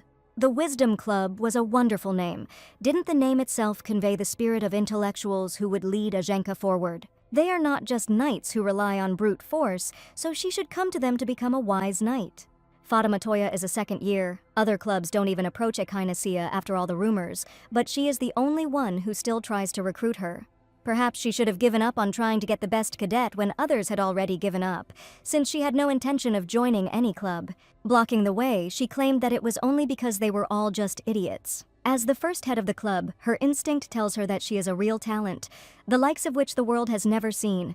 Therefore, she of course must bring it to her club, so as not to lose such a miracle. It was a little annoying that she kept trying to invite Rose to the club, but it was nice that she didn't pay attention to the rumors. Maybe she just liked the way she looked, but she was the sophomore's #1 recruiting target. The question then arose as to who else was on the list. Now they were looking at only 3 candidates, including the lady. The first was the younger brother of the owner of the Geos, Therese von Frank Almery. I immediately realized who it could be. It was Cadet Mikhail. But her girlfriend also knew who the third candidate was. It was her neighbor, Alice Winterbell. Too bad she's in some kind of crisis right now. Echinacea was shocked by this news about Lady Winterbell. Even though they were neighbors, she could not stop talking about her so formally. Cadet Alice usually trains at Training Ground 9 in the forest. It would probably be better if she saw everything with her own eyes. They had a duel on the very first day, and it was probably the reason for her crisis. Since the girl gave such good advice, when they get closer, let them join the Wisdom Club together. A training ground in the forest, these thoughts did not leave Rose, so she should check it once. In the forest, Lady Alice was indeed training with some kind of scarecrow. Her movements became less confident. She hesitated a lot. Alice's sword was fast. Her movements were precise and precise. She was graceful as a sculpture, but now her blade was filled with doubt. The duel had affected her so much that she simply had to erase the image it left on her sword from her memory. But if it were easy, she wouldn't be in a crisis right now. It would be disrespectful of her to interfere with someone else's path of the sword. Besides, if a lady like her, who had not been trained in the art of fencing, began to lecture her, Alice would take it as an insult. It would be better not to interfere and just leave, but since Rose left her image, she should also remove it. Therefore, with quick movements, she intervened in the training, holding the sword with her own. Her look was confident that she would accept her challenge. At the same time, the girl was shocked by such a sudden appearance. Stepping back, she didn't understand what she was doing there. Lady Rose, the lady she can't stand. She suggested sparring, which was the rudest challenge Alice had ever received, to interrupt training and immediately demand a duel. But she was just so focused on training that she didn't want to distract her, but interrupting her training was much more impolite than calling her. If a fencer does not follow ethics and rules, then how is he any better than a backstreet thug? From now on, Echinacea will be more careful whether she accepts the challenge or not. She heard that she trained in this place every day, and she just wanted to warm up. After all, it was strange. She hadn't seen any progress since their last duel, even though a lot of time had passed. Taking this as something of an insult, Lady Winterable accepted her challenge. That was great. Smiling a sinister smile, Rose was ready to begin. Sparring between the girls began immediately. The lady suggested that it be carried out without unnecessary ceremonies, which would only get in the way. It was a fierce battle that had been going on for quite some time. Last time she only dodged, but now she only does what she attacks. No matter how she parried her attacks, she never lost her balance and immediately returned to her stance, which was commendable, and then quickly and accurately strived towards it, wanting to win. Her sword moved quickly and straight, just like its owner. It was a strong attack, which the girl barely managed to fight off. Only after this did the essence of the duel begin to dawn on her. All this was planned by Lady Echinacea from the very beginning. It was the same technique of sliding along the opponent's blade, which she used last time during the duel on the first day of training. In that case, she could use a counter technique to block her blade. But no, it was still different. The reception was similar, but it was on a completely different level. Her movements are elegant, her attacks are sharp and fast, even her tricks and feints helped her improve her fencing skills. But while thinking about it for a moment, Alice was unable to follow how her opponent's sword ended up in front of her eyes. It took her by surprise, so much so that even the sword involuntarily slipped from her hands and fell to the ground. The girl was very tired after such an energetic duel training. Having fallen to the ground, they handed her the sword that had fallen from her hands. The lady suggested to continue. She showed everything she could. If she were like Brad, she would either go berserk without even realizing what she had done. If she weren't so serious about fencing, she would be very angry right now. Either I would fall into despair from weakness, or if I were petty, then into complexes. If she didn't want to accept the offer, then they could end it there. Before she could leave, the lady was grabbed by the hand, trying to hold on. Everything was fine, which surprised Rose greatly. Lady Winterbell stood up carefully, leaning on the sword that was handed to her. She asked to continue sparring. Even being on the edge, she wanted to continue. The training continued, although it was already long past evening and the sunset was visible in the sky. The whole time during the battle, Alice thought that the lady had done something to her all this time. But she didn't do anything. They just had a sparring session between cadets, that's all. Even if after such a long sparring, her sword had completely changed. What does this have to do with her specifically? It is simply the result of her own efforts. During this sparring, Miss Winterbell realized that she thought you had no interest in the sword and were not serious about the knight's way. So she asked Rose for forgiveness for judging her by little things in appearance. Now she realized that the girl took the sword more seriously than anyone else. The look has changed compared to the recent one. It sparkles with the discovery of something new. It is a look full of sincere gratitude and respect. And the fact that Echinacea doesn't particularly like swords is true, so it wasn't a prejudice. So when Alice goes, the lady asks to go away from her because she smelled of sweat. Such words might have seemed insulting to most, but not to the cadet. The lady asked again to move on because of the smell, although she herself also smelled of sweat, which is why she was going to wash herself and would be the first to use the bathroom. The next day, there were cosmetics flying around. The girl was using mana to apply makeup. While she was doing this, the demonic sword was wondering why she didn't use it in battle yesterday. It was obvious that Miss Winterbell was so serious that the girl had succumbed to her influence, and now she couldn't even move her hand. But the lady ate the food she brought in the morning normally. It was nice. The demonic sword even felt a little sad if they killed her. His head was splitting more and more from his words, so he had to stop talking. As he said, when Echinacea woke up in the morning, breakfast was already on the table. There was no note, but it was obvious that Alice Winterbell had brought it for her. Yesterday, after sparring, it was exactly the same. She was a kind soul. She was not used to such kindness from others, so she didn't know how to react to it. After all the preparations, the girl had some business in the stable, where they were already discussing the raiding tournament. The man thought that she would be among the top 3, but still, she shouldn't relax so much and underestimate the cadets of the military academy. But Rose didn't underestimate them, so what could it be? She just knew her abilities well. Barak really liked this kind of self-confidence. The girl had already finished with the main, but what to do next? Since the tournament was already tomorrow, they should have finished for today. But everything was fine, and the lady could continue to study and look after Sylphide. That was all for today. The man had to go to the Lord in the afternoon anyway. Almost forgetting, he wanted to ask about yesterday. Yesterday, when Urien sent him to the Baron, upon his arrival it turned out that he had arrived earlier. The Baron asked to come by once before leaving work, and not so early, which only added to the questions. Perhaps the commander misheard or misunderstood the Lord's words. The man stood there silently pondering this until he was brought to his senses by the girl, who was still waiting. It was nothing special. He also had to go already, so the training was over for today. Before leaving, he told her to perform well at the tournament tomorrow because he would come to watch. When the work was finished, Echinacea immediately went to a small fountain she should first cool down and then go to bed. The demon sword often saw her get injured, but this was the first time she was sick. It was because the body was not trained but used it as before. In order to train normally, it took a whole year. All thoughts and plans were interrupted by someone's male voice, who seemed to have found the girl. It was Ian Pellet. He had just met Barack, so he thought the lady was near the stables. Of all the people, she met the one she least wanted to see, but she had to remain polite. The matter was in the upcoming tournament for beginners, because they have no track record, so the tournament grid is determined by lot. He was here just for this, handing Rose a bag of pieces of wood for her to pull. The guy also heard her say that she would be in the top 3 and would participate in the extermination of demons. It would be strange if the commander's squire did not make it into the top 3. Having chosen a board, she got the number 8, which seemed neither bad nor good. But in fact, the cadet was very unlucky with such a number, because her first opponent would be someone very serious, someone she probably knew well. It turned out to be Cadet Mikhail, the younger brother of Miss Teresa, the owner of the Giosa. The girl couldn't help but remember the day she was defeated by the demonic sword. It was one of those the lady killed in Ajenka. She would never forget how the knight with golden hair, holding a boy who looked like her in her arms, cried inconsolably. All her thoughts were interrupted by the words of the cadet representative that if she won, then the next opponent would be Cadet Alice. There would be no problems. She should be able to handle her. Was it all really a coincidence that Alice was next? Most likely not. Suddenly, a familiar aura appeared in the garden. An unknown person was watching from afar. It was Urian. If he came for Sylphide, he would have gone to the stables. Why did he go to the well? Did he really come to check if the girl was a demon with a demonic sword? Then frequent meetings make sense. From his point of view, there is a killer walking around who can break loose at any moment.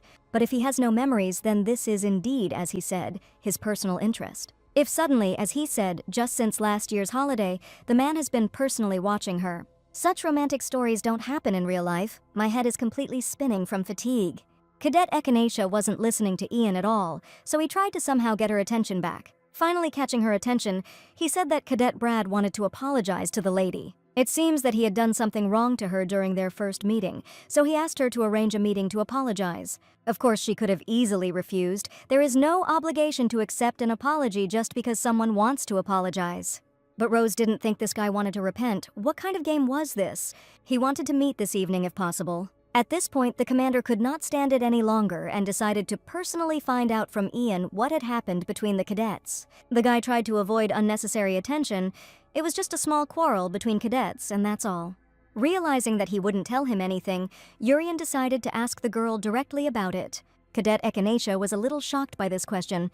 There was no need to report to Jurian what Ian Pellet and Brad were up to. That was a private matter. Besides, she is not close enough to the man to tell such details. If he wants to apologize so much, then let him come personally and find her. In the commander's opinion, the representative was unlikely to have any more business with Cadet Echinacea. The guy didn't expect this, but the man was serious. He needed to talk to the cadet. Realizing that it would be worse for him if he stayed with them, Ian quickly took his leave. Finally, that strange guy was no longer there, but now Urian remained in front of the lady. The girl did not understand what the man wanted from her, that he even drove the guy away. With an embarrassed face, he tried to look at the lady without taking his eyes off and was clearly embarrassed. He wanted to help her. These words clearly sounded very strange from his mouth, so the commander was very worried. Because he said these words so quietly, Echinacea was unable to hear it, which was no longer important. Instead, the girl should have followed him on some business. It was very strange what he wanted from Rose. They had been walking for a long time, both along the street and along the corridors of the academy. All she wanted now was to just lie down in her bed and sleep. However, the girl was walking behind him and could fully examine him from behind. His back is always beautiful, and his hair is like the finest silver threads. Finally, they reached the room they needed. While Urian found what he needed in it, the lady should wait for him outside. Echinacea had a really strong fever, so much so that her cheeks had been burning for a long time, as had her body. After some time, the man carried out of the room some strange package with unknown contents. He handed the package to the girl. It was intended specifically for her. The commander most likely noticed that the lady had become ill, so he wanted to help her somehow. Putting his hand on her shoulder, he only gave her advice that she should not overexert herself like that anymore. The package contained an ointment that only the Knights of the Azure Sky could use, antibiotic syrup and ginger tea with honey. Even the elder Barak, who was with her all morning, could not notice that she was ill. But how did Urian find out about it? It was such a strange feeling, a tingling and sweet sensation. Was he worried about her, hoping that he doesn't remember when they first saw each other at last year's birthday party, and that they remembered each other then? I would like their meeting to take place in Ajenka. Because Rose blushed deeply again from her thoughts. The demonic sword thought that she had a fever again, but that was not the case at all. But time continued to pass, and the very day arrived when the tournament was to take place. The two boys looked at the seats where raindrops were currently falling. One of them turned out to be Michael, the younger brother of the owner of the Geos. And so, the rating fights of freshmen began. Mikhail was interested. He looked at the girl who was supposed to be his opponent in the first round. This was the lady who had long been accused by everyone of illegally entering the military academy. So there will be something else to see, Theo teased his angel friend, who didn't like such a nickname. But no matter who the opponent is, the guy will be able to take first place and will participate in the hunt for demonic creatures. Then his sister will look at him differently.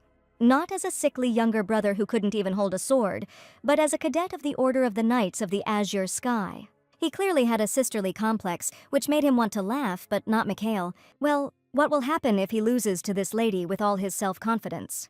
But how could his friend think that he would lose to some girl who acted deceitfully? It was somehow suspicious, no matter how you look at it. Getting the rank of squire on the very first day was strange, and today everyone would see her true abilities. While the boys were watching the girl, Alice Winterbell approached her. Everyone thought that these two were not known for their good relations, but when did they manage to become so close? That they even smiled and laughed at each other, like real friends who seemed to never quarrel. Seeing this, Mikhail hit himself in the face to come back to his senses. Theo didn't understand what was happening to him. They had been friends for a long time, and he had never behaved like that. But the guy was fine. He looked at the couple with such a look as if he wanted to kill. And finally, the moment came when the representative called the participants. The first were Michael von Frank and Echinacea Rose, so to the winner be mercy and leniency. To the loser in this case, humility and calm. Let the swords of the duelists be filled with honor and justice. Having finished his speech, the duel could begin. Dom Frank Almari specializes in a defensive style of fencing, but allows for a powerful counterattack after a parry. Sister Teresa achieved the title of Master and Owner of Gyoza with the help of this style. Almari's style was his victory, and the boy had no doubt about it. And here he is again distracted by some girl in a dress who just wants to seduce men, and the fact that he even thinks about it was Rose's fault. So she shouldn't have stood there like a pillar, but simply attacked, which the girl was already starting to do. As soon as she comes, be she the commander's squire or anyone else, the guy will crush her with that style. As Echinacea approached Michael, her soft lips could be clearly seen. Her appearance was completely so beautiful and elegant that it could not be described in words. And finally they clashed with their swords and there was a loud bang. No one clearly expected that after this sound, the guy's sword would end up far away from him on the floor, knocked out of his hands. All the cadets were shocked by this outcome of events, because they thought that the girl could not do anything and would not be able to win. But a loud voice rang out throughout the arena, announcing that the winner of the fight was number 8, Echinacea Rose. Mikhail, after such humiliation, fell into a kind of despair because how could this happen to him? He was confident in his abilities, but still lost to the girl. The girl stood confidently while the guy tried to move away from everything that had just happened. He seemed to be furious, but could not say anything. That's why he decided to run away from the duel site. It clearly wouldn't ruin his reputation. Noticing this, his friend Theo chased him through the corridors of the academy and was finally able to catch up with him. He tried to cheer him up because everything was fine. Mistakes happen in life and there was no need to worry so much. But it wasn't a mistake. Didn't the guy see what happened? But Theo didn't understand what he was talking about. If he hasn't seen it, then it's not necessary he will live his whole life in ignorance. He only sees what he understood. Mikhail tried to hide his embarrassment from his friend because it was the first time he saw a woman like his sister. They shouldn't stay in this place for so long, so the guy suggested going, but where? The answer was simple. Watch the fight to the end. They couldn't miss a single one. Even though he lost to the lady, he is not even ashamed after such a disgrace. But when the duel is over, no one will consider losing to her a disgrace. At this time, Echinacea was descending from the arena, deep in thought about something. Mikhail's fencing reminded her that Teresa had the same one when she stopped her. Naturally, since he was her younger brother, the lady had a poor memory of how she killed the guy. This happened somewhere in Ajenka, where there were many more deaths besides him that could not be remembered. But the girl remembered only sobs, like the howl of a beast, and her pride flying into pieces. It was good that now it was possible to see them alive. For this, it was worth turning back time.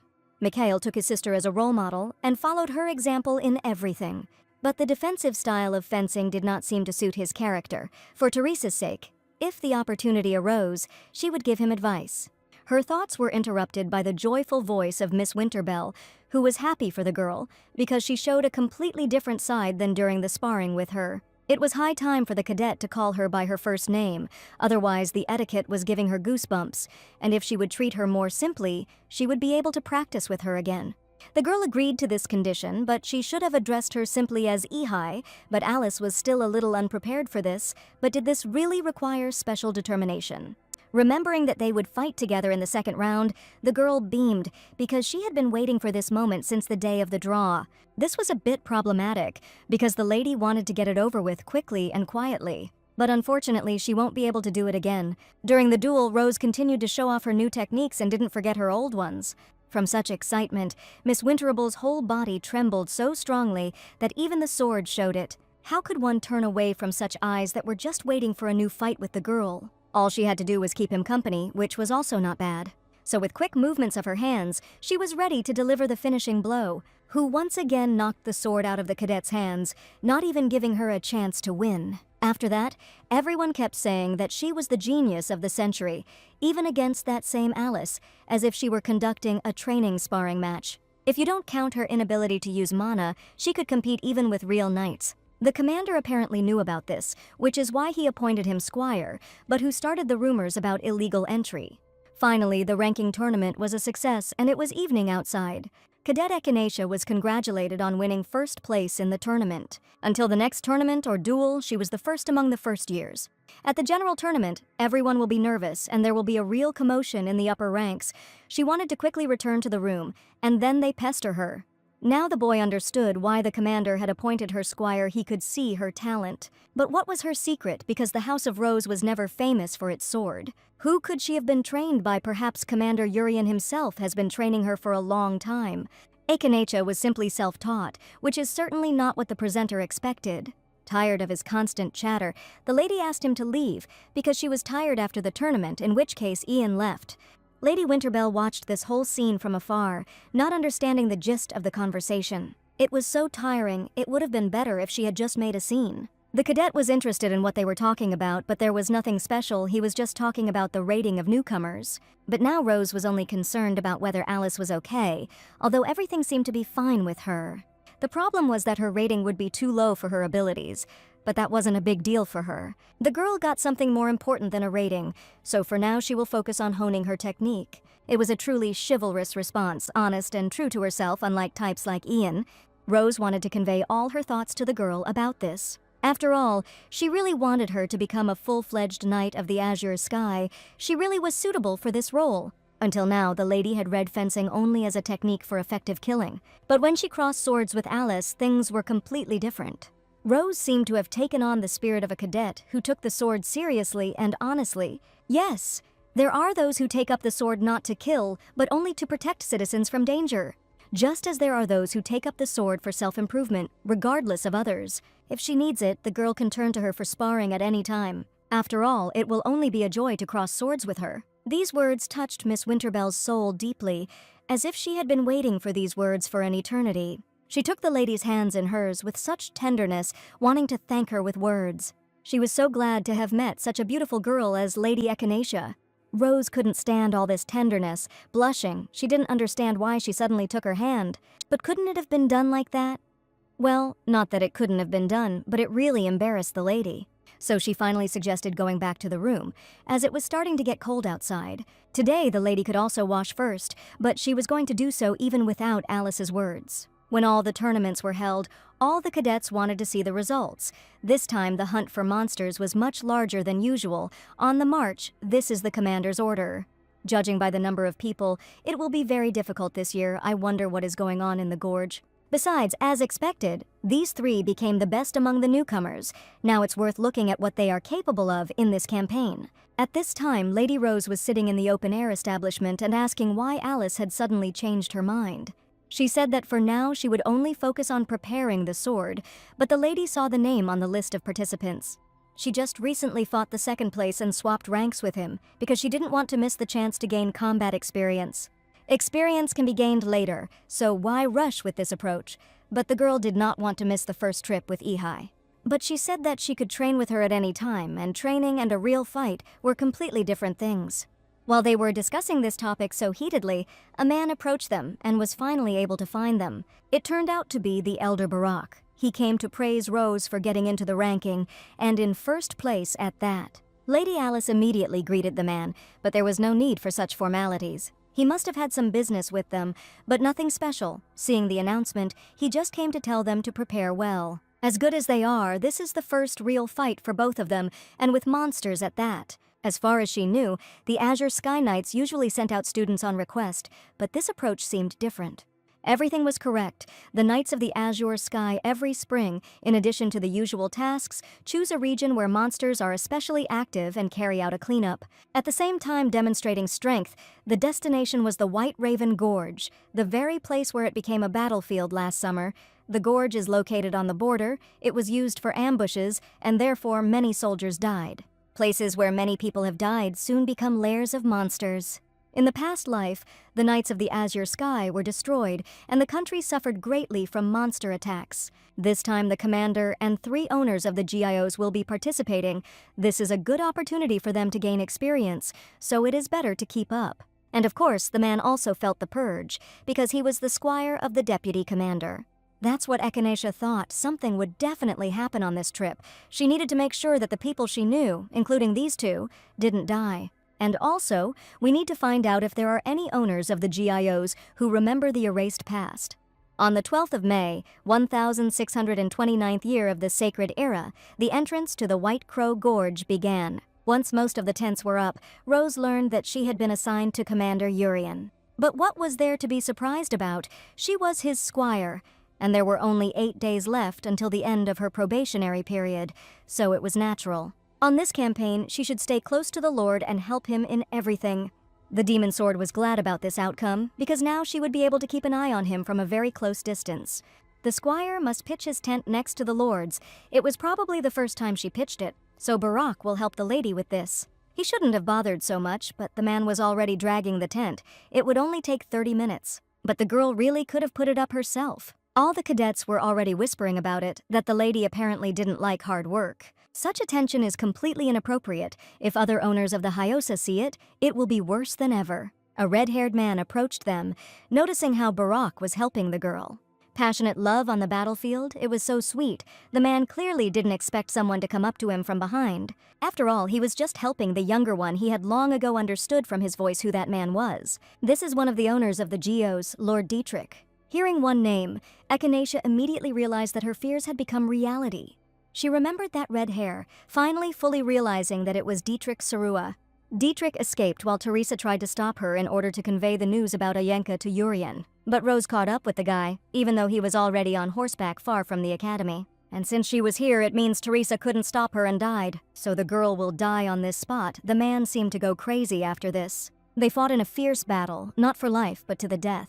His distorted face, his screams and groans, all of this was deeply imprinted in the lady's memory. The look on her face when she killed him was a horrible sight. The memory of his blood mixing with Teresa's dried blood is still vivid, but now it was necessary to calm down and take a closer look at the situation. His sword was a normal rapier. If he had awakened his Josa, it would be with him now.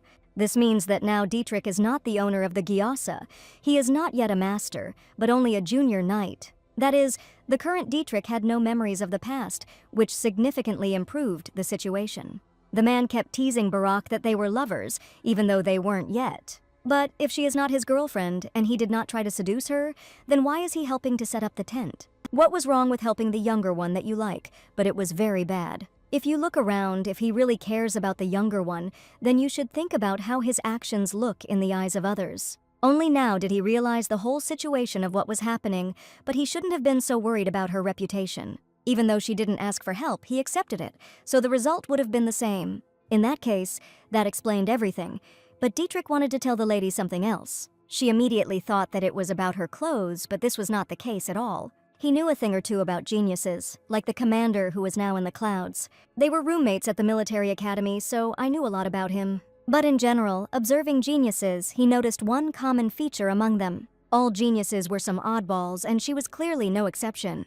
At the same time, everyone shows their eccentricity in their own way. It's hard for ordinary people like him to understand this. All they can do is accept it. For example, her style of clothing, but he didn't come here just to say that. He moved a little closer to the girl so that she could definitely hear him. The man really wanted to say that this dark dress suits Rose. That's what he wanted to say all this time, that the lady looks beautiful. That's why he offered to be friends with Cadet Echinacea, clearly sucking up to her. Having said everything he wanted, he immediately left, wishing them good luck. The demon sword was shocked that this was the one who would soon become the master of Lemming Gyos. He had a very peculiar taste. But Rose was worried about something completely different. Did Dietrich really have that kind of character? Well, now the section begins. Let's learn about Geos. Today with Valder Geos, we can talk about Lemming Geos.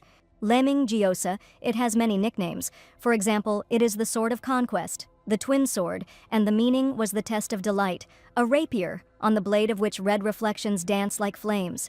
The materials for it are human joy, the thirst for conquest, delight, ambition, victory, the possession of feelings at the moment of conquest, and also the willingness to burn everything to achieve the goal.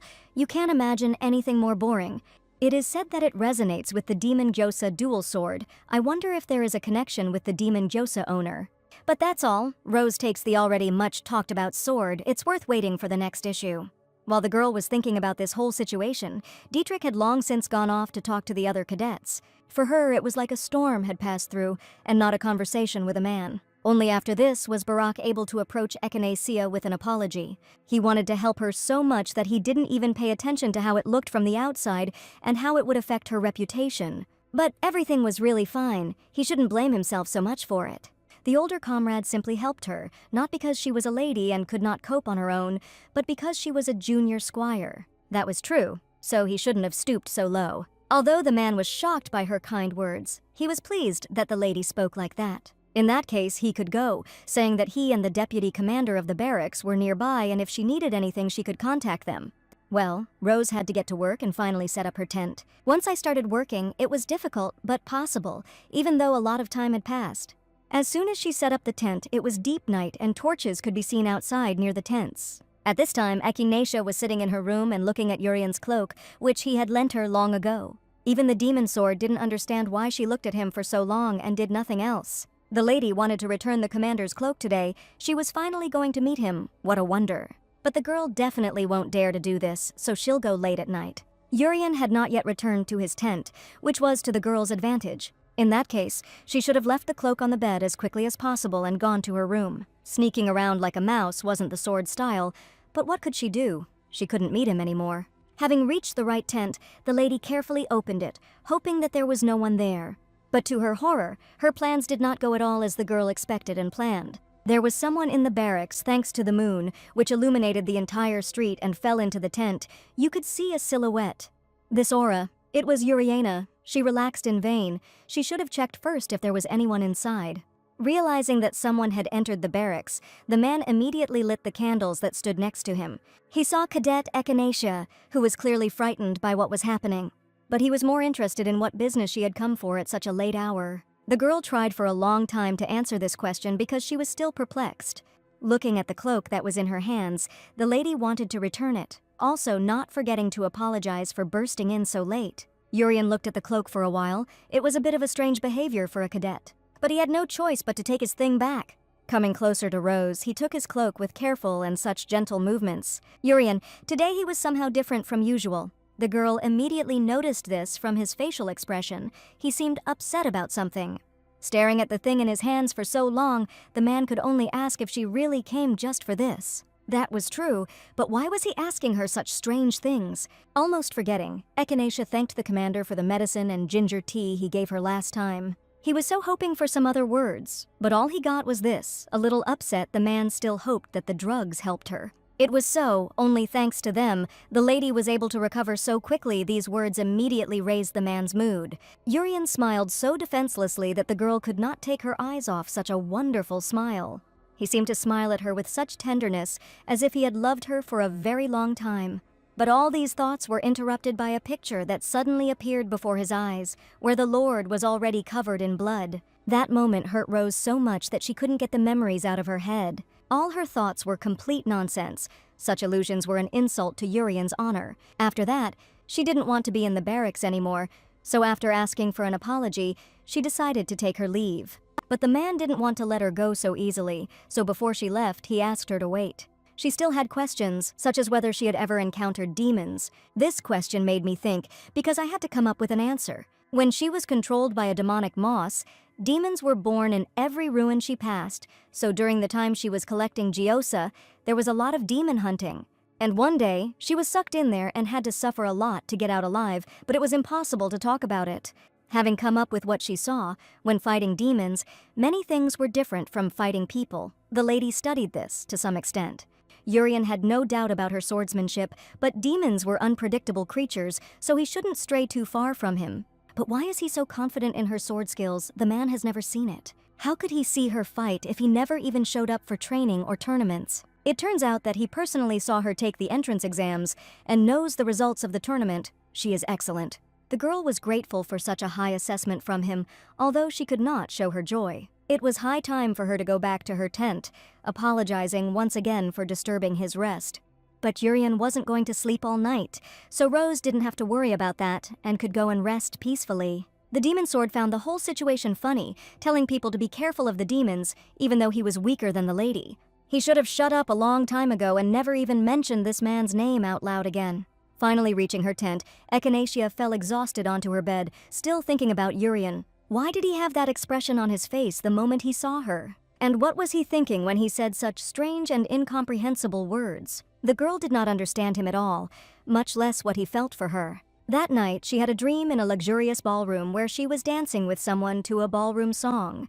She was so genuinely happy to stick with him and spend these happy moments together. But the face was not visible, although the lady knew that for some reason the man was smiling and was so warm that tears involuntarily came to her eyes. And then the fateful day came.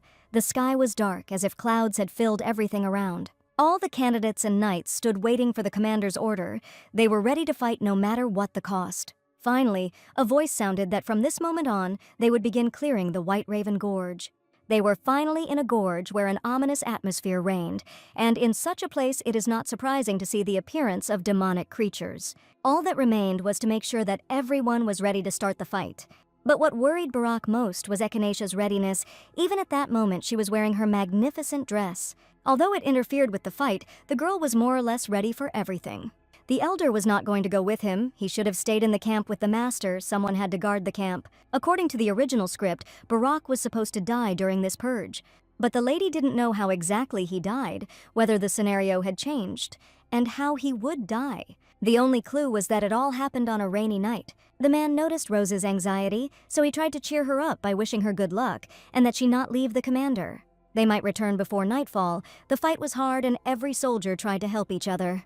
The monsters fell one after another, and this was thanks to such a large number of people. But there were still too many monsters, and it seemed the battle was brutal. They say the enemies were doused with boiling oil. No wonder there are so many demonic creatures in this place. Well, no matter how many of them there are, in front of the master they are just walking scarecrows. Even if he is attacked by a large number of these creatures, he will still be able to fight back. This was the situation now. The man was confident in his strength and was preparing to deliver just one blow. This blow was supposed to crush all enemies before him. Rapid mana energy flowed from one monster to another, destroying them into dust and ashes. All attention was focused on Urian. His attacks were precise and flawless. And his sword was created by an ancient blacksmith who created a blade from human justice and engraved on it the pattern of human duty. While she was watching him, the entire small group of monsters that were attacking him were destroyed at the same time. In part, all these successes can be attributed to the sacred sword Langios. It strengthened mana and destroys evil, a sword that becomes stronger against evil creatures, because of which Langios could not accept her, the murderer. Normally, the owner can store and summon the Gyoza through the engraved pattern, but with Langios, this is impossible, so he had to carry it on his back. A beautiful white sword that she was not given the ability to use, just like Urian. They say the man doesn't have an accompanying squad, which is not surprising. With such abilities, he is not needed. While the lady was lost in her thoughts, one of the monsters managed to crawl up to her. Echinacea immediately noticed this monster approaching her. Without even blinking an eye, the lady stepped on his hand, causing it to bleed, after which he cut off the upper part with one blow just as quickly. Mikhail and his friend looked at this woman. There was not a speck of dust on her face. The monster was able to find a similar monster to serve as his squire. Her boots were ruined, which was a pity because they were beautiful, but nothing could be done. But it was impossible to be distracted by this. Storm clouds appeared in the sky, which could only mean one thing. It was time for them to return to camp. It was becoming more and more dangerous, and the moment of Barak's death was near. While the girl was looking at him, out of the corner of her eye she saw that someone else was looking there just like her. It was Urian, watching the approaching storm, which was getting closer and closer. He probably knew what was about to happen very soon. Therefore, by raising his hand up, he drew the attention of everyone present at the cleanup to himself. The weather was getting worse, which meant they should postpone the daytime sweep until tomorrow and return to camp. Urian turned to Echinacea as if he wanted to say something, but they looked at each other silently. The man's gaze showed that he remembered everything. This frightened the lady the most. The commander only praised her for having worked well and for the fact that they needed to have a good rest in the camp. All thoughts were mixed up in my head. It was impossible to think about one thing. Even the demonic sword understood that Urian remembered and knew everything for sure. The girl remembered the day when Barak died, and she had to do everything she could to stop it. And not only that did she remember, all the erased memories too. When they finally reached the camp, it was already raining heavily, and there were already puddles all around the street. All this time since arriving back, Rose sat in her tent thinking about all the words. The demonic sword tried to calm the girl down. Why should she follow Barak? Because if Urian had memories, she would figure everything out herself. It was so, but the lady could not stop thinking about everything. She did not even silence the sword, which was strange for her. All the words that after the duel he would answer, and that he did not doubt her sword. Now the girl understood why he said so. Urian definitely remembers what happened before returning. Then why doesn't he attack her? Why doesn't he try to kill her? Why doesn't he hate her because she is the one who brutally killed him? He should have regretted and cursed the lady for all those actions in the past. But he only smiled at her and had good intentions. Still, there was something strange about his goodwill towards her all this time. If he remembers, then he shouldn't behave like that, treat her so well and especially take care of her. He may have memories, but without any proof, the man simply watches. He doesn't know who turned back time, so he's trying to figure her out as a cadet who wasn't there in the past. And at the same time, he carefully checks whether Rose is the demon of the demon sword. There was no other explanation. Urian tests her, holds her close, and watches until he finds irrefutable evidence. And when he can be sure that the girl is a demon of the demonic sword, he will immediately finish her off on the spot. Suddenly, the lady felt something very strange, something that even the sword did not understand. She realized that Urian had left the camp and was heading in an unknown direction. Thanks to the cloak that the lady finally gave him and the rain, he was able to leave without being seen. Without thinking for a second, the girl decided to follow him in order to find out where he was heading. But what if they are noticed? They are not noticed. Echinacea will specifically hide the aura with the help of mana for this. After these words, she began to put her plan into reality. Everything was done. With this approach, even Urian would not be able to notice them. Is it necessary to go so far that if something happens to the camp while they are gone? Rose didn't intend to follow too far. The fact that he was leaving the barracks now was probably no accident. So now was the time to figure out his goals, even in this situation. They had been walking for a very long time and had gone somewhere far from the camp, but the man still did not stop. Even the demonic sword was curious about why this guy returned to the gorge. Perhaps out of boredom, he decided to hunt demons without everyone else. Why, in his opinion, is Urian like this when he came here for completely different purposes? It seemed like he was searching for something, feeling all the rocks along the way, looking for something important to him. And finally, he felt what he had been looking for all this time, as soon as he came to the gorge. This was definitely the place. His eyes showed confidence in his actions. He carefully took out his sword to fight whatever was behind the rock. Finally, the man took out his langios, which meant it was something serious. Echinacea still didn't understand yet. She watched him, what he was going to do. All that was left was to watch his actions, and now Urian was ready to strike. He hit the rock in front of him with all his might, shattering a certain section into small pieces. What was in the rock greatly surprised the lady. She certainly did not expect to see such a thing. Through the small hole that the man had just made, someone's eyes could be seen and an ominous aura was emanating. Immediately, these monsters began to fly out one after another, finally freed. These terrible creatures turned out to be spectra. What could they be doing in such a place? This was not the most important thing, because now it was possible to understand what caused the death of the elder Barak. Specters are among the most dangerous demons. They inhabit people and control them like puppets. A master-level knight can resist, but the rest are defenseless if the specters attack the camp by surprise. Many fighters who had not reached the level of a master would be possessed and go on a rampage, and the elder Barak fell under their influence. That's why Urian came here alone. The spectra didn't affect him like they did the others. But this means that among the owners of the geos, only Urian retained his memory. If there was someone else with some memory left, he would have also come to sort out the spectra in advance. But why exactly did the man, before he could come up with a new theory, distract her with a demonic sword? The girl should have looked at what was happening. There were a disgusting number of spectra. It's dangerous, isn't it? Everything was fine. Langiosa becomes the strongest in the fight against evil. There was no need to worry about him. After all, a man could crush all these monsters with one blow. As expected, with just one powerful blow, he was able to hit all the spectra that were in front of the man at once. Langiosa and Jurian himself were excellent in this, albeit short battle. It was impossible to take your eyes off him. He was too beautiful in this form. Having seen enough, it was high time to return, because the matter was already finished. Thank God the specters are gone, so neither Barak nor anyone else will die at their hands. It was finally possible to relax and forget about this whole situation without torturing yourself. Or maybe not. Looking ahead, Rose noticed a new threat to the lives of the camp. A huge purple portal appeared in the sky, like a black hole, sucking in everything it could. The people were in a panic, as was the girl herself, so when she saw this, she immediately rushed back.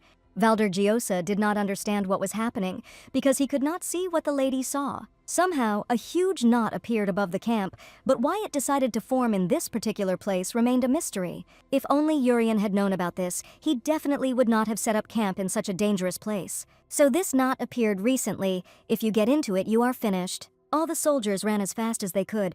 They needed to evacuate as quickly as possible away from the hub. Neither Alice nor Fatima were there. It seemed the other owners of the geos had long since evacuated, but where was the elder Barak? The man was far enough away and helped other soldiers escape. Echinacea tried to call him, but he did not hear and heard only another voice.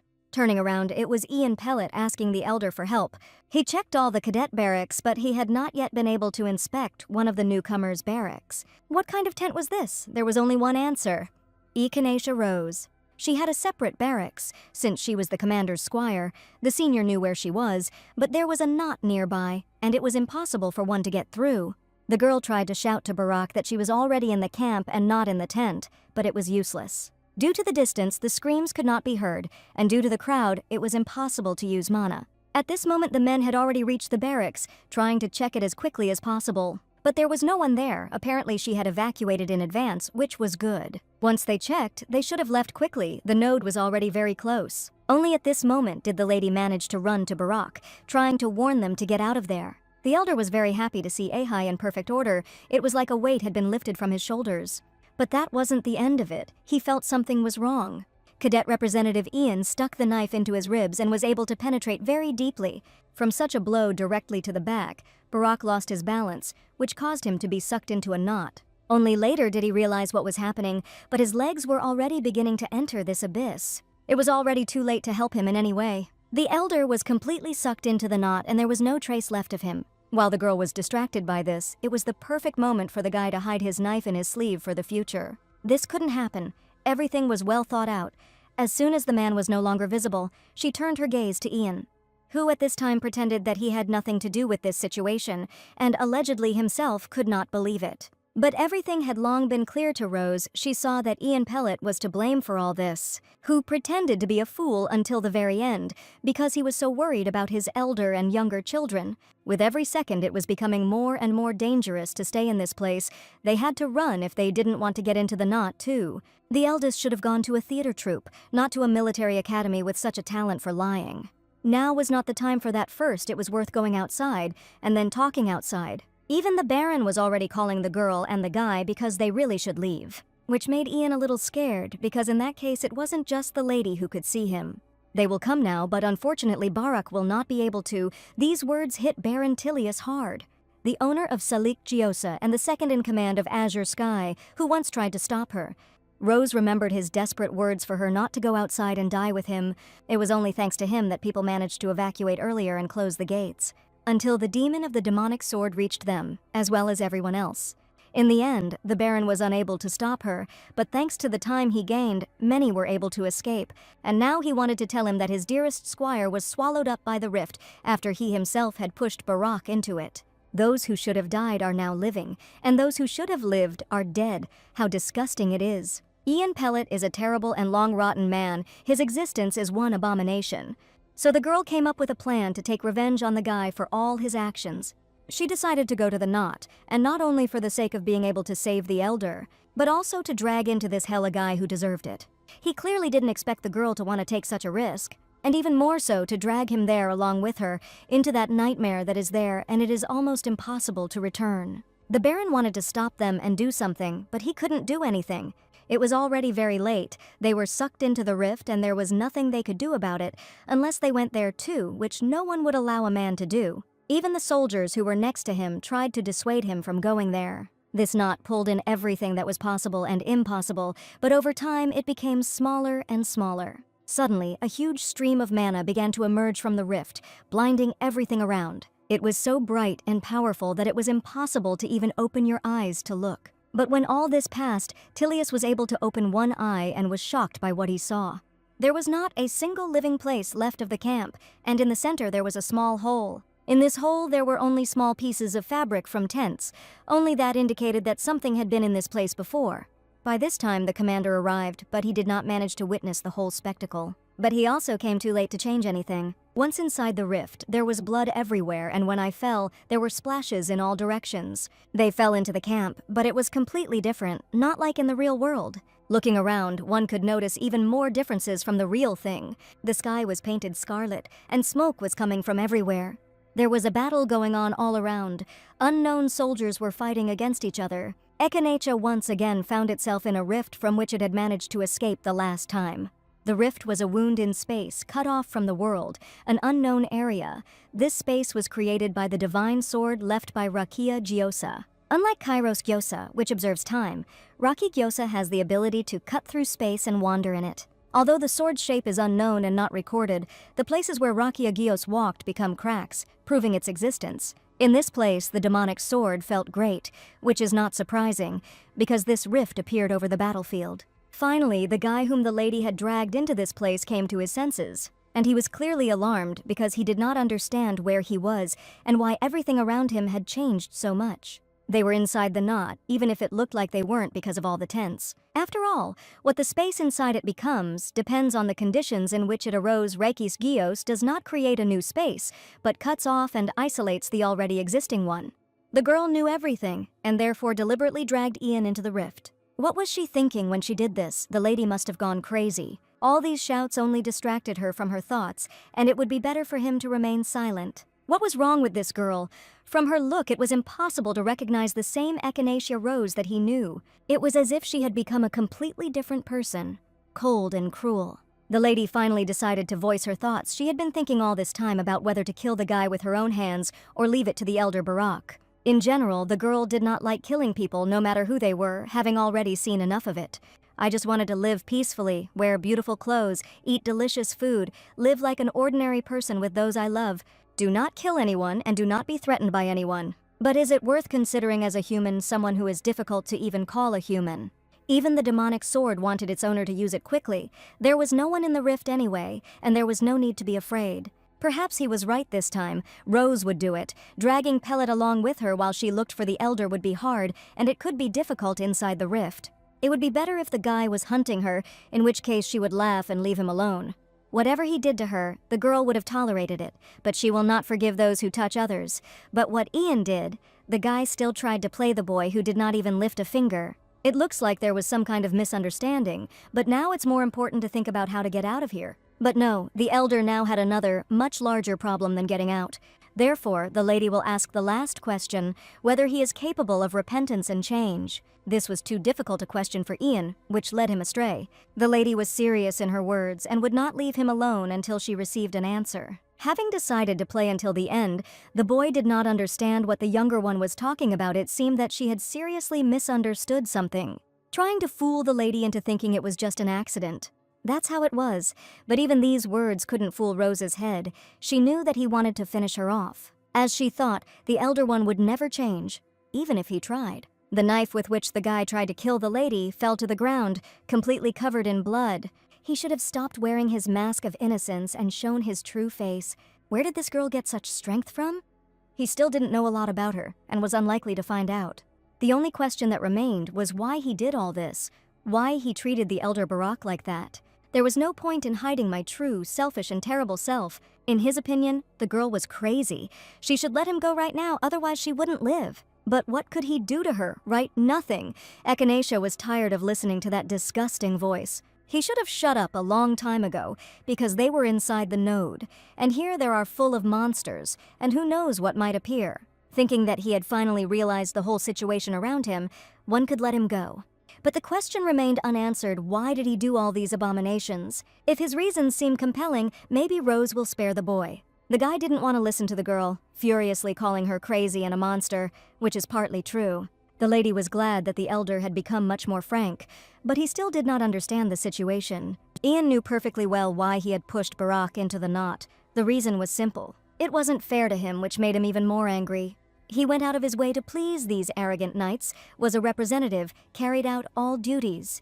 And some desert vagabond, not even a temporary squire, became the squire of the deputy commander. And some ill-fated girl in dresses, from the first day becomes the squire of the commander himself. Some slackers just took what should have been a guy. It's unfair. That was the whole reason, the usual envy, because of which he pushed the elder into a knot. Was that all? In her opinion, all of Pellet's efforts were nothing, just a waste of time. He's just a lazy bum who gets everything easily and doesn't know his place. A lazy person, so it seemed to him, thinking that everyone else had such an easy life. It is selfish to think that others have everything only because of luck, and for this he decided to kill a person. These words sounded as if they came not from the mouth of that very Echinacea, but from the mouth of a monster. Only after these words did the lady understand what had happened. She needed to calm down urgently. It's okay to be angry, but you have to act calmly, otherwise the demonic sword will swallow her up again. The guy urgently needed to get out of this mess while the girl was distracted. Looking around, Ian was able to find a long sword lying nearby. This was his chance, and it was not worth missing. Rose must have dropped it when she fell into the knot, and it looks like she hasn't noticed yet. Now, while she was relaxed, there was a chance to attack her before it was too late. Grabbing the sword, the elder immediately attacked her, shouting for her to die. His gaze showed confidence, since he had been in the military academy longer, so he wielded the sword much better. But she didn't know the girl's trump card. Her gaze remained calm. After all, she was more confident than he was in her victory, taking out the demonic sword and piercing him through and through. Pellet certainly didn't expect this. He didn't even have time to understand what had happened. All he saw was Rose's sword appearing out of nowhere and attacking with it. From such a blow, splashes of blood lashed the ground, leaving a scarlet streak. Ian fell. He could no longer stand on his feet, much less hold a sword. Within moments, the pain in his chest became unbearable and the blood flowed more and more. The demonic sword was only glad about this because he hadn't seen blood for a long time, which was good. The lady gave many chances for salvation, but the guy himself rejected them. As Ian bled out, he wondered only one question: who was this girl? But he will never know about this. His body no longer listened to him, and too much blood had flowed out. And again, a man died at her hands again. This is something that the lady did not want to do anymore in her new life. There was nothing that could be changed, and the demonic sword only rejoiced at the new murder, not only because of the sight of blood, but also because Rose's thirst had subsided a little, although she wasn't sure if it made her feel any better. Sword had already begun to think that she regretted what she had done, but that was not the point. But then what? The answer was simple. Echinacea finally revised its principles. Principles on how to live on. It's probably for the best. If the elder Barak had been here instead of her, he would hardly have survived. Valder Gyosa said that there would be no second chance. Now the dead cannot be resurrected. Just like in her past life, she could not lose her dear people, so now she must take the sword to protect them. If someone attacks her, the girl can show mercy. But if someone harms her loved ones, she will never forgive this, because she has no right to lose anyone else. What kind of nonsense was she talking? The damned sword didn't even understand a word of her dialogue. How could he know about this? Now all that was left was to find the elder Barak. He couldn't go far. Trying to look around, Rose only now realized what kind of monsters had been surrounding them all this time. Not only did the soldiers fight against each other, but also the huge giants devoured everyone around them. There were too many of them. All that was left was to hope that the eldest was okay. To do this, one could try to sense his presence using mana. Luckily, the elder one was not far away. Apparently, he took refuge in the barracks as soon as he got here. She must move while hiding her presence, otherwise the monsters will discover her. Finally, Echinacea reached the right tent. Opening it, Rose wanted to call the elder. But before she could do this, a sword was pressed to her throat, which barely managed to stop. Only then did the man realize who was standing in front of him, and it was the younger Echinacea Rose. He expected to meet anyone but a girl, especially in such a place. To the lady it seemed like something natural, and he shouldn't have been so surprised. But what could such a lady be doing here? More and more questions appeared in her head. Although there were many of them, it was more worth worrying about his wound that Ian had left earlier. When asked how she got caught in the knot, the answer was strange, that it somehow happened by accident. Elder Ian also came in here, but she supposedly didn't know where he was, which was for the best. It was worth forgetting this scoundrel. Now there was no time to look for him everywhere. For now, given what was going on outside, they had to hide. After all, there was complete chaos outside, and if they were noticed, they would definitely be in trouble. But the soldiers who fought so fiercely were not the worst thing in this picture. The worst were the huge monsters that devoured everyone with ease. And it would be okay if there was only one, but there were a huge number of them, and they were very different. The man watched them as they devoured each other. Until the shadow soldiers killed each other, there was no great danger. Until that happened, the man was going to find supplies in other tents. He heard that they could get out if they held out until the knot disappeared. Without a master, the best strategy was to wait it out rather than fight. Before, the girl would simply clean everything inside and wait for him to disappear on his own. But now everything was different, and she couldn't use her power under Barak. How long can they survive on supplies alone before she can draw her demonic sword? She clearly shouldn't have been thinking about such things, and a gentle stroke of her head stopped her from thinking further. The elder didn't want her to worry or be afraid, because they would get out of here alive. If Rose is scared, then she should just believe his words. He'll somehow manage with one little younger one. His words were sincere, but something was bothering him. The man's hands were tense. Even though he spoke so confidently, his body did not obey. In fact, he was very nervous, and yet the elder one smiles to calm her down. He was too worried about the lady, since he himself did not believe in himself, and spoke such desperate but confident words. This picture and the realization of everything only made Echinacea happier. The younger one was ready to accept such care for herself, even though she knew what kind of situation she was in. Although all this was pleasant, it was not worth gratitude. It was natural for elders to protect younger ones. And now they need to look for something useful that will be useful for survival. Suddenly, Rose remembered that last time, after getting out of the node, she spent some time looking for information about the exit methods. And in one of the materials found, there was one interesting hypothesis that could help them. So there was no point in keeping him in suspense. He should have suggested this option to his elder. Having lied a little, the girl was actually very interested in knots and had read a lot of books about it. Although this is just a hypothesis, it was worth proposing. A knot always has a starting point. When Rakyogyos cut space, this is the point from which the cut itself begins. That book claimed that the point of origin was the place where you connected with the real world. The node returns to its original state after a certain time. This means that he was not completely separated from the world. If we consider the disappearance of a node as the healing of a wound inflicted by Rakyogyos, then the starting point should heal first. This also meant that the starting point was closest to the real world. They might be able to get out through it, that was true, but there was a more serious problem. It still had to be found, but if Barak saw how the knot was formed, then it was easy as pie. Unfortunately, no. When he heard the alarm, it had already grown, but it seemed to have started in the air in the very center of the camp.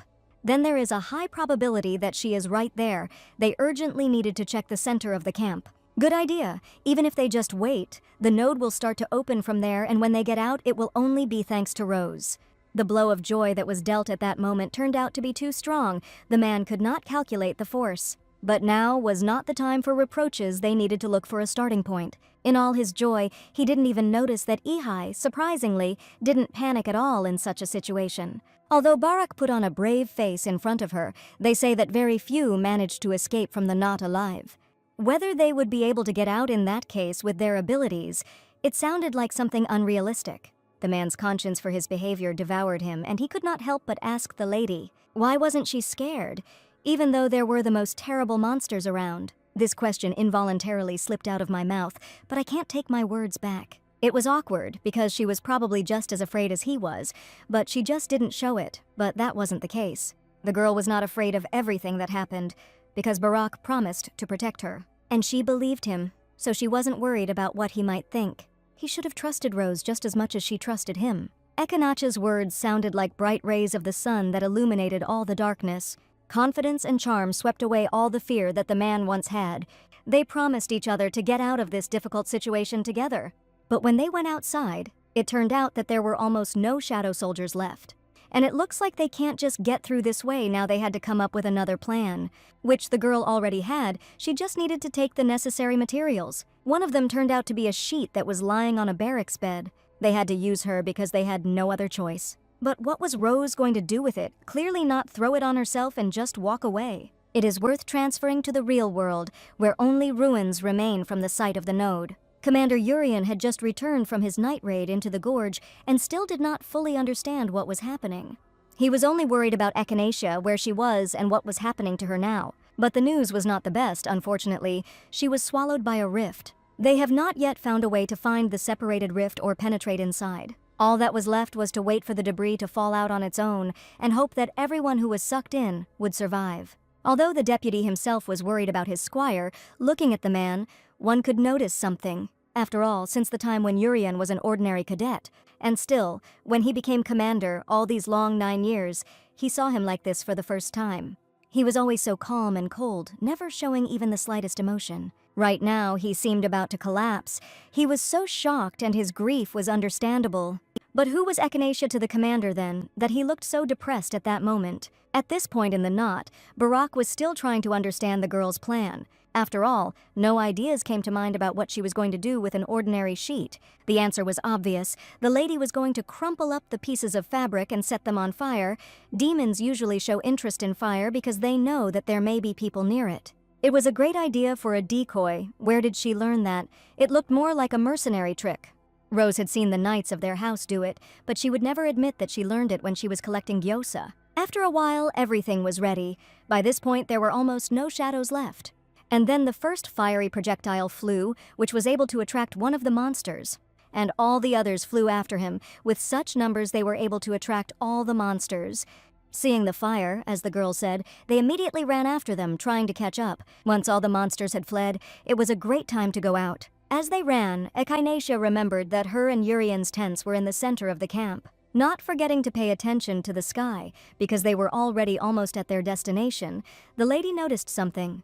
The elder one should have taken a look at this, because something was visible in the sky, although poorly. They stopped specifically for this purpose, trying to make it out. That strange thing in the sky that looked like lightning could have been the very entry point to the rift. They had done the first thing, but now what? They had to try to touch it. They couldn't just stand there and watch. But the question remained how to get there.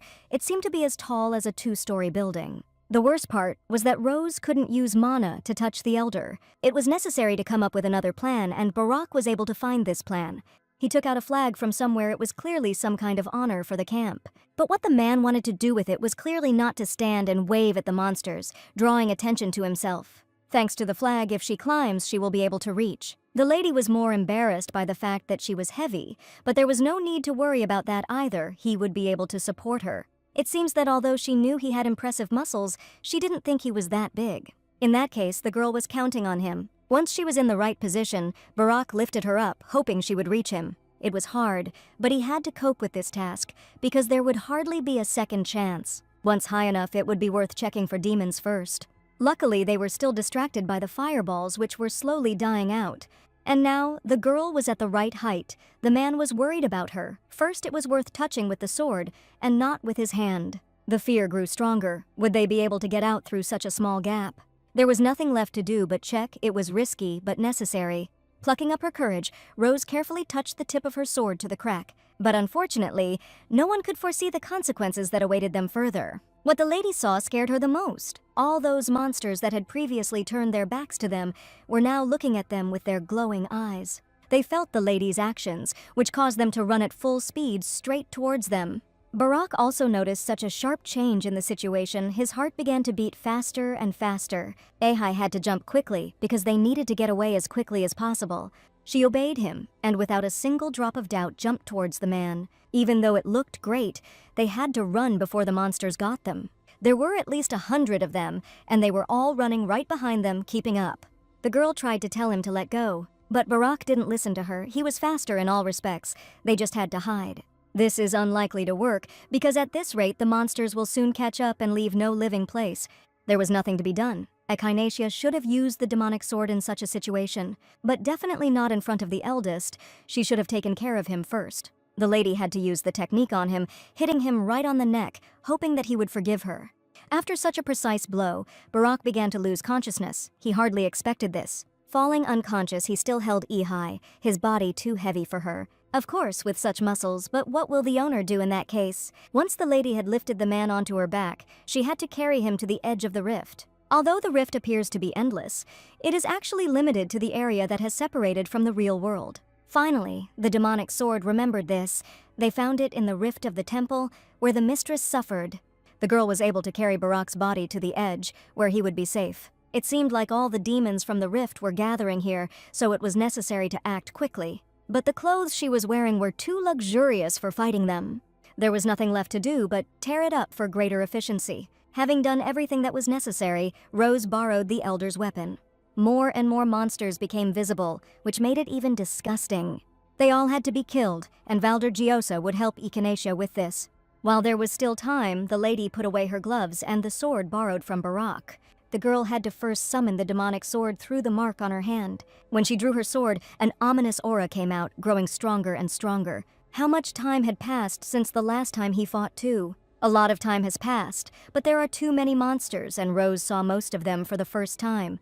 She took it out with the purpose of making him use his abilities, but in that case, would it be possible for him to use her entire body? But no way, the damned sword can only be used with the left hand, as always. That was also not bad, at least something after a long time. It must have been a bit of a bummer to lose control of half your body, and even more so, as the curse creeps through the veins and wants to destroy the body. The monsters were getting closer and closer and had almost reached Echinacea. It was time to start. Valdergiosa could have had a blast with all the monsters. Now she won't tell him anything. After that, monster after monster, all were taken out by the demonic sword. He liked this feeling of cutting flesh, something he had been missing for so long. There were almost no small monsters left, and each time they became larger. But even such creatures were not a problem for them. With one blow, Valder was able to hit 3 monsters at once, and new ones were already running towards them, something vaguely resembling a human. The girl decided to kill them herself, which made the demonic sword angry. They were to become its prey. In that case, let him figure it out for himself, which was only a joy to him. Monster after monster all died from the demonic sword in one blow. But all those monsters that were before were too small compared to the latest ones. Valdergiosa has 2 main abilities. The first was a specialization in assassination. So with deft body movements, she delivered blow after blow even when she was in the air. This is a sword from the Gaio series of demonic swords that specializes in assassination, so the wielder of the demonic sword instinctively understands the most effective way to kill the target. And the second ability is body control. The thirst for murder, accumulating in the demonic sword, is converted into mana. And this mana is used by the cursed sword to control the owner's body. It was thanks to this ability that the demonic sword was able to control the bearer before awakening. Even before, when she had to fight against many enemies, Rose gave her left hand to the demonic sword, and thanks to this she got used to using her right hand. It was a bloody battle, but even despite that, the lady looked like a butterfly. She was elegant as she struck quickly and accurately at her next target, having cut something resembling a lizard into many separate pieces. The lady also noted that it was easier than before, although this place was not much easier than the last knot. However, that was several years ago, and during this time the skill has really improved. The monsters just couldn't end, and the demonic sword began to count everyone it killed.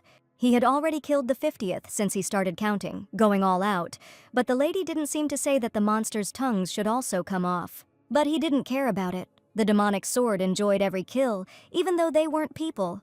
The battle had not yet ended when Barak was able to come back to his senses. But when he opened his eyes, he was not at all in the place where he fell. Because the man couldn't find Ehi, he thought that those monsters had caught up with them after all. To his good fortune or misfortune, he was able to find the lady, but he clearly did not expect to see her in such a state. How the girl confidently fought with all those monsters that were catching up with them. It was a beautiful sight to behold, for she still looked graceful during the fight. Only after some time the elder was able to see something strange.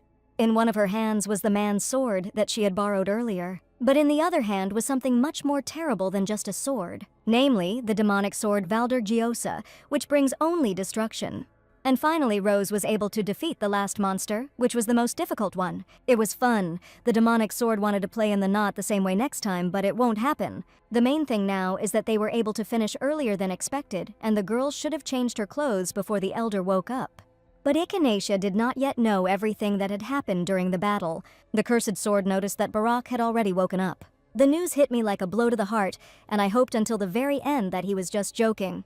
Unfortunately, no, and the man actually woke up quite a long time ago. But how could this happen? The lady dealt him such a blow that the man should be unconscious for at least half a day. His heart began to beat faster and faster as he saw everything. Does it matter if you saw something? You have to kill it. You can't let anyone know about it. The demonic sword sensed weakness at this moment and was able to gain control. If Barak recognized the demon sword, then it was only a matter of time before Urien found out about it. Thoughts about this were becoming more and more intense, and anxiety was reaching the brink of possibility. The girl had no choice but to grab the sword. She walked slowly towards the elder. He shouldn't know about everything. This behavior frightened him more and more, but the man hoped that he could bring her to her senses. But before he could say a word, a sword was already held to his throat. Rose could no longer think clearly. Anxiety filled her mind. The only question that worried her was how much he had managed to see. The demonic sword of Valder, a bloodthirsty blade that enslaves its owner and causes mass murder. Any squire of the azure sky knows what a cursed Gyosa looks like. But Barak saw him with his own eyes for the first time, something that few people manage to do. The girl's question remained unanswered, which he managed to see. Unfortunately for her, the man saw the demonic sword, Valder. It was terrible. All plans for a quiet life could be forgotten and thrown away like trash. Echinacea didn't even know what to do with the elder in this case. Barak even felt a bit sorry for him. For some reason, he felt the need to apologize. But now he had a lot of questions. One of them was whether the owner of the Gios was really the master. That was true. More precisely, the lady had reached a level higher than the master, but now she had to figure out what to do next. She came into the knot to save the elder, pulling Ian in at the same time. And then he killed the guy who tried to kill Barak. And now she can't deal with him. If the girl was going to kill everyone in a row, she wouldn't have become a cadet. Even if the elder spreads rumors everywhere, she doesn't want to harm him. Rose wants to see him become a knight, just like Miss Winterbell. Still, she made the decision that she didn't want to kill him, despite everything. But if he doesn't keep it a secret that she is the owner of the Gyosa, then the lady will have no choice. That's why he should keep it a secret. It wasn't a request, but an order. In principle, the man agrees to such conditions, but first he has several questions that worry him. First of all, why was she okay even though she wields a demonic sword, while Valder is supposed to subjugate his master? It was an obvious question that the girl couldn't answer, but as long as she didn't go crazy, she would be able to maintain self-control, so there was no need to worry. Then why did she enter the Azure Sky Order with her abilities? All for the sake of getting rid of the demonic sword, because you can get another Gios, and this is only possible in a military academy. It turns out that if Echinacea gets another Gios, she can get rid of the cursed sword. It was a lie. She could get rid of it right now. In her case, the lady could have immediately become a knight, so why wouldn't she want to? The answer was simple. A 20-year-old master looked too suspicious, so she planned to gradually show growth in skill and become a knight by the age of 23, and she became a master, also thanks to the demonic sword, so this cannot be revealed either. It was a blatant lie. If he had succeeded, it would have been a holy sword, not a demonic one. In that case, the last question remained, why did she come to the node? That it happened this way was utter nonsense. Barak had just seen her rage. Rose came on purpose. She couldn't have just accidentally gotten inside. The answer remained the same. She came because of the man, because he got into a knot. She was confident that she would survive even inside the knot. That's why she came to save. But it was an accident. The lady accidentally tripped. Don't craftsmen make mistakes? These words sounded too funny that laughter came out involuntarily. After all, it meant that she would kill him if she didn't keep the secret, which turned out to be a lie. Ahai could not tolerate such words, because she said all this seriously. Taking Barak's sword, which she had fought with earlier, she knocked him to the ground. At the same time, she put the sword to his throat, causing a small wound, which showed the seriousness of her intentions. Did this sound like a lie? The man apparently wanted to test his only life. But even after such actions of hers, the elder remained calm, although he did not expect such a reaction. He stroked the younger one's head, showing that everything was okay. After all, she didn't have to worry the man wouldn't tell anyone what he saw. She just denied it. But in any case, she saved his life.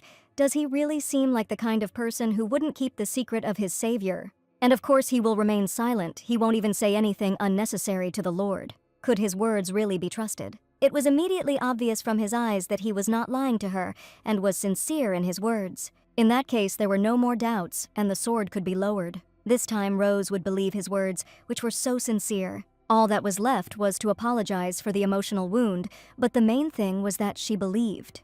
To be honest, Barack wants to know a lot more, but that's something to talk about later. Now there was something to check, and to do that we had to go back to the starting point. There was nothing to do, so they ran to that ill-fated place. It was a shame that the younger one, whom the man wanted to protect, ended up protecting him. Moreover, he also heard death threats, but strangely, he didn't feel bad about it. Rather, watching her from the side, Echinacea looked wonderful, even in such dirty and torn clothes. Especially at that moment when she was fighting monsters, trying to save him. All those feelings that the elder had towards her seemed somehow strange. He seems to have fallen seriously in love with Lady Rose. Everything was great because now they became the ones who shared secrets, so it was a good start in all respects. As they ran to the designated place, the demonic sword tried to call out to its owner. After all, it seems he understands a little why a knot suddenly appeared. The fact is that he often saw knots under the previous owner. That man, like her, also turned back time with the help of Kairos Gios.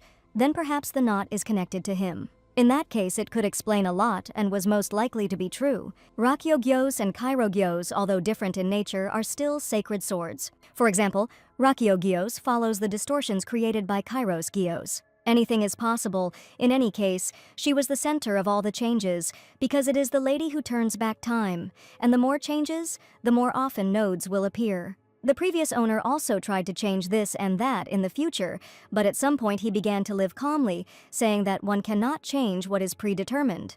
Now the demon sword understood that it was because of the nodes. The more he changed, the more often cracks appeared nearby. Although the sword itself did not know for sure, all these were just guesses that were closest to reality. Well, okay.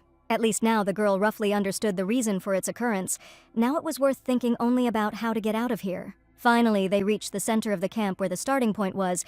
But what now? The answer is simple. Rose wants to hit her again. After all, she killed all the monsters that were here, and there was no more danger. Will this help? It should, because in essence, the demons inside the node are an anomalous phenomenon created by it itself. Simply put, they're not real, and judging by how all the demons focused when she hit the starting point, it really is the node's weak point. Also, this space is created by gyos, so if you hit with the same gyos. Before she could finish her thoughts, Echinacea finally saw her reflection in one of the pools of blood. She urgently needed a mirror, which was probably supposed to be in the barracks. If she goes out like this, everyone will see the lady like this, all covered in monster blood and with a ruined dress. She was so diligently creating an image that was the opposite of the evil demon from the sword, that if Urian was outside, luckily for her, there had to be a mirror. Perhaps it was in a drawer in the man's barracks. The demonic sword was pleased to remember the old days, because the girl looked almost the same as she did then. The elder came to check on the lady, also reporting that the flask for washing was in the neighboring barracks. But there was another problem besides the demonic blood on her body. She needed to change her clothes. Maybe then Barack could lend hers, but imagining how she would look in it, that option wasn't suitable. For her information, Sir Teresa's barracks was also nearby. There might be spare clothes there that would be larger in size than his. There really was some spare clothes in Teresa's tent, which was good news. Finally, the girl could change into clean clothes and wash off all the dirt. I'll have to borrow a little stuff and hope Teresa understands. After a while, everything was ready, but doesn't Rose look strange in such an unusual outfit for her? The lady looked pretty and very good, but before they go out, they should agree on a story to avoid confusion. I'll have to hide everything, which was difficult, but the rest can be told as it is, and they'll say about the demons that they were on the level of ghouls. But why do this in order for no one to suspect them? They will simply say that the two of them dealt with the demons and held out until the node disappeared. It was reasonable, so they would do as she said, to hide the fact that Echinacea was the owner of the Hyos. At the same time, she said that Ian also got inside, and since it was still quiet, maybe the demons killed him. This bastard! If he manages to get out alive, Barack will definitely not spare him. In any case, it would become clear when they left the node. Now it was possible to go to the starting point. The elder already wanted a banner and to do everything like last time, but now, when there was no need to hide, this was no longer necessary. The girl will be able to reach the desired point with the sword even without help. Although the height was enormous, it didn't bother her in any way. The lady could easily reach the starting point with one jump, and when she was already at a sufficient distance, it was possible to strike. A blow that could split this place in 2 counts. It worked because immediately after that, cracks began to appear in the place of the white lightning. With each passing second, they became larger and larger, beginning to crumble a little. It had to work out, and the girl already felt it well. The sky was cracking before the couple's eyes. It even looked a little creepy. And now, not only small pieces but also large ones began to fall, showing the bright sky behind them. The hypothesis I once read in an old book was still working. The sky was already clearly visible a little more, and they would find themselves in the real world. Along with this, all the monsters that had been lying dead on the ground all this time began to disappear. Finally, they were able to get out of this nightmare and breathe fresh air. It was wonderful. After such a long confinement, the lady could not take her eyes off the sky. But she had to do it, because she heard someone rushing straight towards her. The commander ran to Rose. He was so worried about her that the first thing he did was hug her tightly. This was clearly not what the cadet expected to see first when she got out. Urian's whole body was shaking. She was finally back. The man was afraid of losing her again. It's as easy to lose as it was last time. You could tell from the man's face that he hadn't slept for a long time and wasn't in the best shape. But why was he looking at her like that, with such an expression on his face that he was about to cry again? It was as if he loved the lady with all his heart, even though he remembered everything. He knew that she was an evil demon, or he wanted to lull her vigilance so that he could check for himself. Otherwise, it all made no sense. Why try to tie her up? To whom was such a happy and at the same time exhausted look directed? The feelings that Urian was showing now, were they real or just a lie for personal gain? He clearly remembers the day when she destroyed him. The Lord couldn't just forget it. Rose didn't want to stay in that embrace because the more they hugged, the more thoughts appeared. He should have moved away from her. All this tenderness couldn't be real in her case. This really hurt the man because in fact he was sincere. It's a pity that the lady didn't share his emotions. From the outside, this was truly inappropriate behavior, but I immediately felt relief. Everything is fine. The girl was just a little scared by such sudden hugs. Fortunately, they were able to continue their casual conversation after that. For example, how much time had passed since their disappearance. It turned out to be 2 whole days, although for them it was like a few hours. While they were talking about this, Baraja also wanted to talk to Urian. Fortunately, he was also safe, which was good news, although less so. There were many demons, but thanks to Cadet Echinacea, he managed to escape. They had discussed a plan for what happened in advance, which was now not being followed. After all, according to the lady, it was he who dealt with everything, and she had nothing to do with it. But the man stood his ground. He believed that she literally protected him from danger. Realizing that he might say more stupid things, Rose grabbed him by the shirt. In an attempt to remind him that the demons weren't so scary after all, he praised too much. Urian had long since stopped listening to their incoherent story. His gaze was drawn to the way the girl was now holding the squire by the shirt. But she pushed him away from herself. The commander was probably filled with envy, which he did not show. He didn't have to try that hard anymore, so he simply thanked them for making it back from the node safely. Upon their return, they would receive a special reward, and once again, welcome home. The Lord was not going to look at this picture anymore. When he left, it was possible to discuss what the elder had said. He promised that he would hide everything, so why say that the merit was hers? Because it was true, after all. At the same time, it could be said that the lady had passed the test of death and improved her sword skills. He spoke well. Their conversation was interrupted again. On May 15th, 1629, the Order of the Azure Sky completed the cleanup of the White Crow Gorge. One cadet was killed, but other than this accident, there were only wounded, and for a not incident, the losses were really minimal. There were some doubts about the cadet's death, but given the testimony of survivors and the situation inside the node, the case was closed as death by demons. 2 days later, on May 17th, the detachment returned safely to Ajenka. After this incident, when they returned, the girl came down with a fever. Tomorrow was the official appointment to the position of squire, and she was in such a state she just needed to support herself with mana. She relaxed too early. Miss Winterbell was courting her neighbor and constantly offering to call the doctor the lady so did not want. Her temperature was too high to say that everything was fine. But Rose would rather lie down for a bit, and it was high time for Alice to go to training. There was little time left before the general tournament. With her by her side, the lady was only worried and could not sleep. If that was the case, she would go, but if she needed anything, she should definitely say. Finally, my roommate left for training and I could relax. At the squire's appointment ceremony, she would have to meet Urian again, which was a headache. Perhaps if she got a good rest today, it would get better. But you can't get better in one day. She needs to train more, but Rose has only been training for 2 months since her return. She returned on March 17th, and today is already May 18th, exactly 2 months. For a lady who used to only wave a teaspoon, this is fast progress, but now she is lying down and the demonic sword is bored. While they were talking about this, the girl took out a telegram from the elder Nicole, which had been lying in the drawer for a long time. She must have found out something during this time, because the telegram said that she would arrive in Ajenka with an honored guest as part of a security mission. And then they would talk about the White Lion. Who could be this honored guest and when they will arrive, even if the telegrams are expensive, but this is too short. The girl managed to finish reading it before anyone entered the room, because voices could already be heard behind the door. This voice, it wasn't Alice's, but it was so familiar. It was asking to come inside. It turned out to be a second-year student from the Wisdom Club who had heard that Rose was sick. Winterbell felt uneasy, not wanting to interfere, but the older one kept up with her. They shouldn't be so upset. She handed over some herbs infused with honey. The girl should brew it like tea. Their family's folk remedy was both healthy and tasty. She didn't need to worry so much. The cadet was really stubborn after all. It was to earn points, so there was no point in objecting. She hadn't given up yet. In addition to the medicine, Lady Alice brought Echinacea some food. Rest is rest, but she needs to eat. She asked the kitchen to cook, so let her eat. She said she was going to train, but ended up going to the kitchen and bringing this. But when Ehi eats, she will go to train, if she is uncomfortable. Then let her say, then she and the eldest will leave. All their actions were too kind towards Rose, which caused a blush to appear on her cheeks. While she was sick, they brought her food and medicine, things she would not have been able to get for some time. She was not particularly uncomfortable. Their kindness and care captivated the lady. It wasn't worth the gratitude. As a roommate, it goes without saying. Apparently, they finally made peace. But the older one had some more interesting news that she learned on the way to them.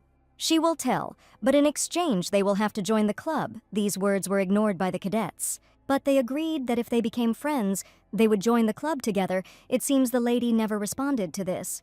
What was bad about joining the club? There were reasons. The current clubs are somehow too politicized. And Rose just doesn't like group activities, so she didn't want to be tied down. In that case, the Wisdom Club was just the perfect option for them. But what's the big deal? The thing is that she is the founder and chairperson of the Wisdom Club, but there are no club members at all yet. So their club is neither political nor noisy, which suits them both. They will meet once a week for joint fights. Those who want to meet more often can make separate arrangements. But Fatima did not plan to recruit more than 10 people. 8 was the optimal size, otherwise complete freedom. It's a lot freer than she thought, and anyway, the only one there now is Senior Fatima, so joining with Eli isn't a bad idea. There was no group discipline to be followed, and Rose liked how she ignored the strange rumors. And the growth of skill will not look like independent achievements, but as a result of participation in the club. In that case, the answer from both sides was more than obvious.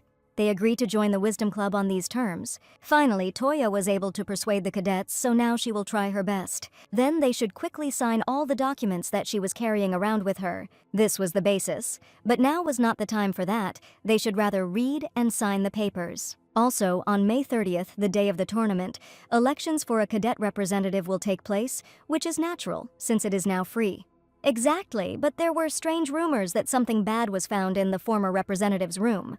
But the real sensation was not this news at all. This news will make you fall over because no one expected this. That Commander Urian is going to get married soon and his bride will soon arrive in Ajenka. The news was indeed shocking, but for Echinacea it was complete horror. She was supposed to arrive tomorrow. It's not a wedding yet, just an engagement. Commander Urian's bride must be from a very noble family.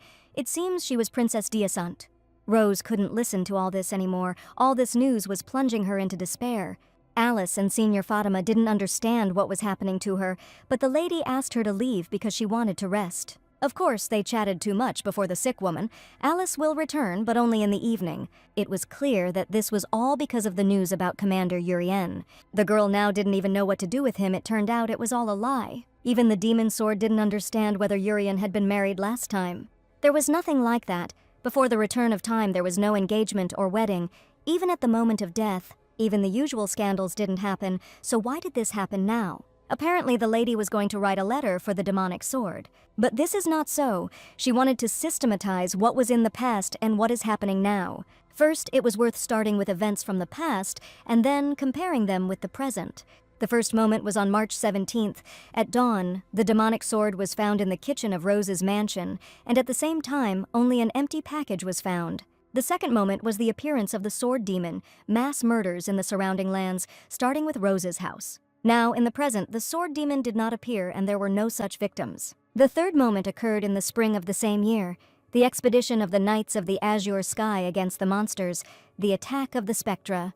There were numerous casualties, including the death of Squire Barak Islaf. Now the Spectra have been destroyed in advance, Barak is alive, Ian is dead, there were no other victims. And now the most important moment remains, which so far completed this chain. The fourth moment, Jurian de Harden Kyrie is planning an engagement with Princess Diasant. Diasant is the ducal house that produced the current crown princess, but did they have a daughter? If so, then most likely the noble person who would be accompanied by Nicole's sister was Princess Diasant. Next came events that had not yet happened, but could also change. Just as past events have changed, there is no guarantee that the future will repeat itself in exactly the same way. The fifth moment, the discovery of Elgiosa and also the murder of the saint. This was the event when Elgiosa, one of the 3 missing geos, was found. A terrible accident when the geos was found after its owner was killed. The sixth event was in the winter of 1631, the creation of the Imperial Demon Extermination Squad, the complete destruction of the Sword Demon. And the seventh, in the autumn of the following year, was the destruction of Ajenka by the Sword Demon, the death of all the owners of the Geos. Along with this, the death of Commander Urian. At this point the thoughts only became darker. But these were all the major events that the girl remembered before the moment of Urian's death. There were absolutely no ideas which of them could have caused the event of Urian's engagement. Or perhaps the commander's engagement was not a butterfly effect of altered events. And the choice of Urian himself, remembering the erased past, for example, he had a beloved to whom he never confessed. And when he was dying, he regretted it, so this time he immediately confessed and became engaged to her. All these thoughts only worried the girl more.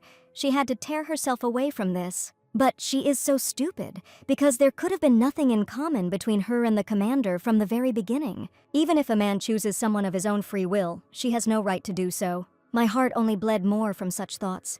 But what did that expression on his face mean then, which he showed her then? A bright smile, a cautious look at Echinacea, genuinely relieved eyes. Was it all a pretense? Were the feelings he showed insincere?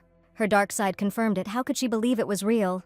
Urian remembers the sharp blade of the demonic sword that the lady swung, the feeling of it piercing the body, and the girl remembers the same thing. What did she even hope for? Did she really think they had a future? With these thoughts, Rose fell asleep, because the next day an important moment awaited her. The lady was ready for him, walking confidently in her red dress. Commander Urian, who had arrived much earlier than her, was already waiting for her. Cadet Echinacea looked beautiful like a red rose. Even though her illness had not yet completely subsided, she needed to be present. With every step she took, she became closer and closer to Urian, who was waiting for the moment when she would approach, so that they could begin. When she was close enough, you could see her condition. He hoped that the lady would not overexert herself and the appointment ceremony could be postponed, but since she was already here, it was worth holding it faster. The priest was surprised at this, but there was nothing to be done. The point was that the squire would always follow the Lord as his center, and the Lord must guide him with his generous instructions and responsibility. This oath was made in the name of loyalty. The squire must follow the Lord without hesitation, and the Lord must light this path with his devotion. And yet, Urian noticed her condition just by looking at the girl. Her thoughts were interrupted by the priest calling Rose's name. He asked if she could follow the Lord with unwavering faith and acquire knightly virtues. Echinacea could. Then the knight, Jurian de Harden Kyrie, whether he could generously give all the best to lead the squire to the knightly path, the answer was also positive. In that case, with the consent of both parties, it would be possible to continue further. It is hereby proclaimed that Echinacea Rose has become the squire of the knight Jurian de Harden Kyrie. This vow remains in force forever until death or birth. Birth is the moment when a squire becomes a knight. If the girl becomes a knight, then this union will naturally end. In other words, it is eternal until the relationship ends through birth or death. Until one of the two lays down his sword. When all that was left was to sign each other's documents, the lady wanted to talk about something. Out of habit, she called him Commander, but now she must call him Lord. Rose heard that he was engaged now. Rumors quickly spread. That was true, but Urian didn't understand where she was leading this conversation. She was clearly not in the best mood. You could see it even behind her hat. The girl congratulated him on this, but these were not sincere congratulations, but rather gloomy ones out of hopelessness. And the man saw this perfectly well, probably understanding why this was happening. Rose was about to take her leave, but he didn't let her. She said she wanted to become a knight to be happy, that was true. But does this happiness mean a peaceful life? This question troubled the Lord for a long time. It was too sudden a question, especially in such a situation, so the lady did not immediately understand what he was talking about. Simply put, if there is something she really wants, is she willing to give up her time for it? Is she willing to plunge into chaos? It's just a guess, but she certainly won't make a choice that sacrifices her peace. The words sounded as if shrapnel was piercing the body. He himself asked if her happiness meant a quiet life, and it did. But her happiness lay in a quiet life with people dear to her. And Rose will never make a choice that will harm this peace, even if she has to give up what she wants. Now the man understood the meaning of her words, which had taken so long to reach Urian. In that case, he was no longer worried and was confident. Today she can return and rest. The duties of the squire will begin in 3 days. If additional rest is needed, she can speak at any time. Finally, Echinacea could take her leave and go back to her room to heal. After this initiation ceremony, Urian headed to his office where they were already waiting for him. It was a red-haired lady dressed in a dark purple dress that suited her so well. Her smile seemed forced as she greeted His Highness. Princess Deasant should not call him so formally because his nationality is Ajenka, not Kyrie. In that case, it was understandable, but the question remained whether the man remembered her. How could one forget her? They saw each other at the wedding of her sister and the crown prince. Although he didn't think they would meet again because of the engagement issue, he first heard that she had become his fiancée. But she's not a bride yet, but the engagement will take place soon, so it makes no difference. An engagement that Urian hasn't even heard about. Was the notice sent for sure? It was for sure. It arrived 3 days before her arrival. And what will he do now? Will he refuse or not? The answer is obvious. Of course he will refuse. He knows better than anyone what refusing an engagement means in this situation. Deasant was, of course, unhappy with this. But what can you do? It is the duty of a noblewoman, although the fact that the partner in the deal was the commander was lucky.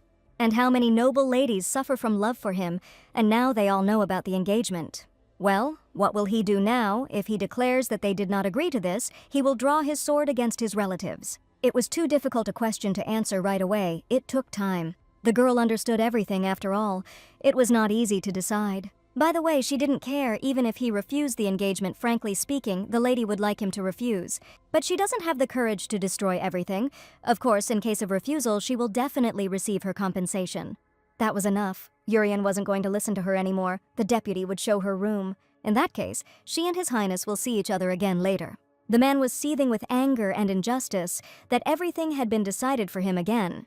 He tried to collect his thoughts, think everything over in order to make the right decision. Lady Echinacea's words that she would not make a choice that would sacrifice peace stuck in her head. Langiosa tried to help his master with this issue, seeing how he was suffering. The man had long known which choice was the best for him, and yet the heart does not want to submit to such a decision. He needed a little time until he could refuse. Before he went crazy, Urian would make the right decision. By the time the girl returned to her room, Nicole burst in on them. But she forgot that this was not a single room, and that Miss Alice was sitting in it besides Rose. It was unexpected, but the lady had not seen her sister for a very long time, much less waited for her. The hugs were so strong that they embarrassed the girl from the very beginning. Witherbell didn't understand what was going on, but apparently it was a relative of the lady, which is what it turned out to be. Only then, belatedly, did embarrassment come to her from the picture that Alice had to see. One day, the girl's sister came to visit her, and the cadet decided not to disturb them and go to evening training. After she left, Nicole immediately began to question whether the girl was Rose's friend, which she did not know for sure. But what does it mean, probably, to be honest? Her sister was worried about her, but since Ihai even made friends with someone, apparently everything is fine. She spoke as if she had no friends at all before, isn't that right? Social acquaintances can't be called friends. This was all fun, of course, but now the question was more serious. Where was the demonic sword now, after all? It wasn't some kind of toy that could just be thrown away. There was no need to worry. As far as you could see, Rose was fine. Then good, but is it certain that no one noticed this? The demonic sword wanted to say that one big guy knew something, but the girl quickly shut him up, replying that she didn't notice. Besides this, she saw a telegram that Nicole had arrived as a bodyguard, and the noble person she was accompanying was most likely Princess Diasant. Everything was exactly like that. Apparently the rumors had already spread. They asked the magician from the tower, so she volunteered to help.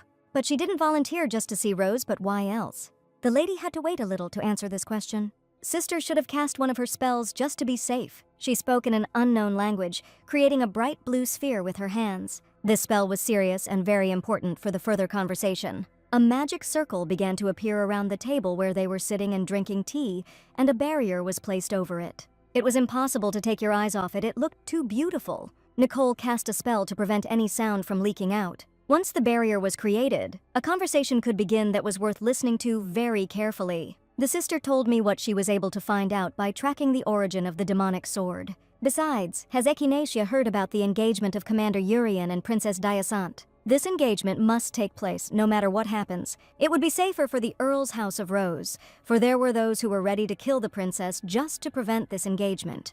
That's why she volunteered to be a security guard. The girl didn't have to worry. Now she would explain everything in order.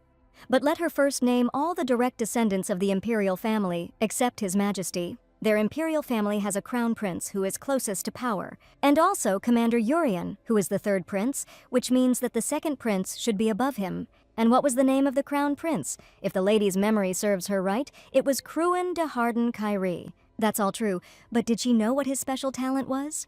Rose could no longer answer this question in that case. What was the name of the second prince, to which she also did not know the answer? Everyone is like that. The impression of other direct descendants of the imperial family is rather blurred. But everyone knows well about the third prince, Commander Urien, the prince of the empire and the youngest commander of the Order of the Azure Sky of Ajenka.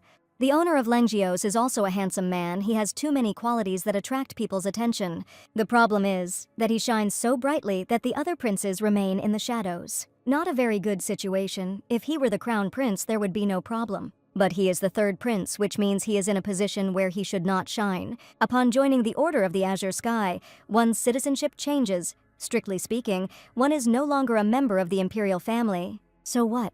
Do the inhabitants of the empire consider him some kind of foreigner? Even though he changed his citizenship to Ajenk, he will always remain a prince. For now, the Kyrie Empire and the Harden Imperial House remain in his name. But what does this have to do with the Count's house? After all, the current emperor had two empresses. The first empress, whom he married while still crown prince, was in poor health and died soon after His Majesty's accession to the throne.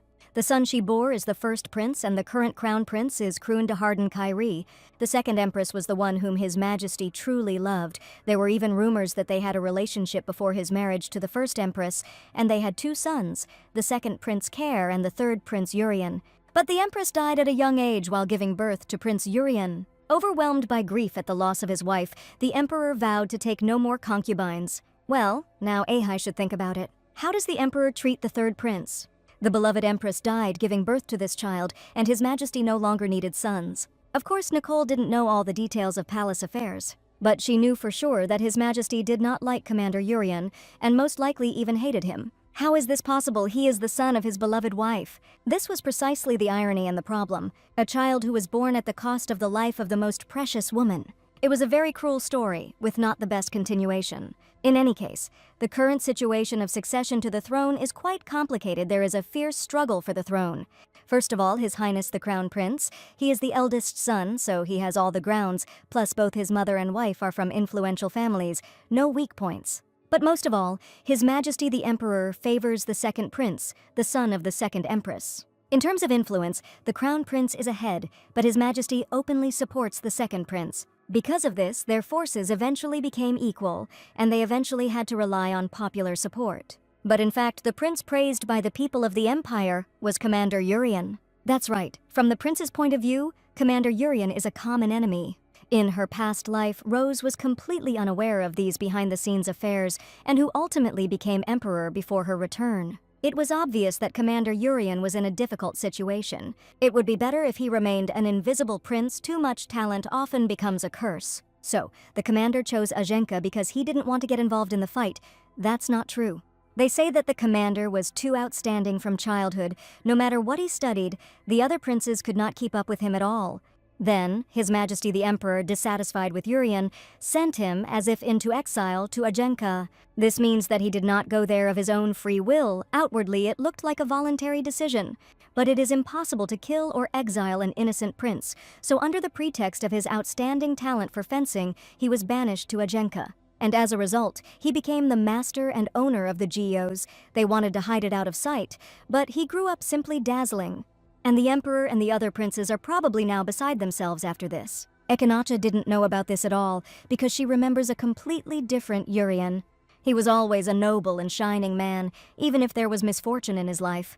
She thought the only thing was that he got involved with the lady who was the demon of the cursed sword. That was it. The background was over. Now it was time to move on to the main point. Why the demonic sword was heading towards the Rose Count's house was what they needed to figure out now. And unfortunately, the criminal has not yet been found. No one can be named for sure. Besides, even if they figure it out, it's not an opponent they can handle. If the imperial family was behind all these atrocities, unfortunately, this was the case and nothing could be done about it.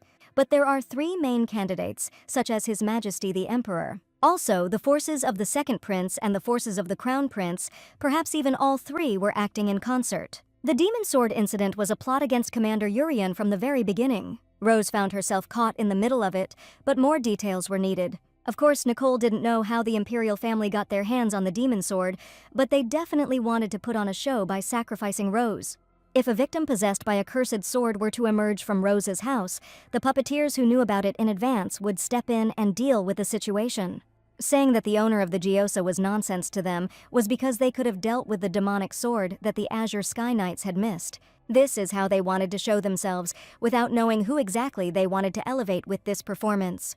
From this monstrous story, only hatred flowed through Echinacea's veins. After all, because of some political games, their house was used as a sacrifice. But why exactly them is a question that everyone who hears will ask. Because Rose's house was comfortable and suitable for the whole performance.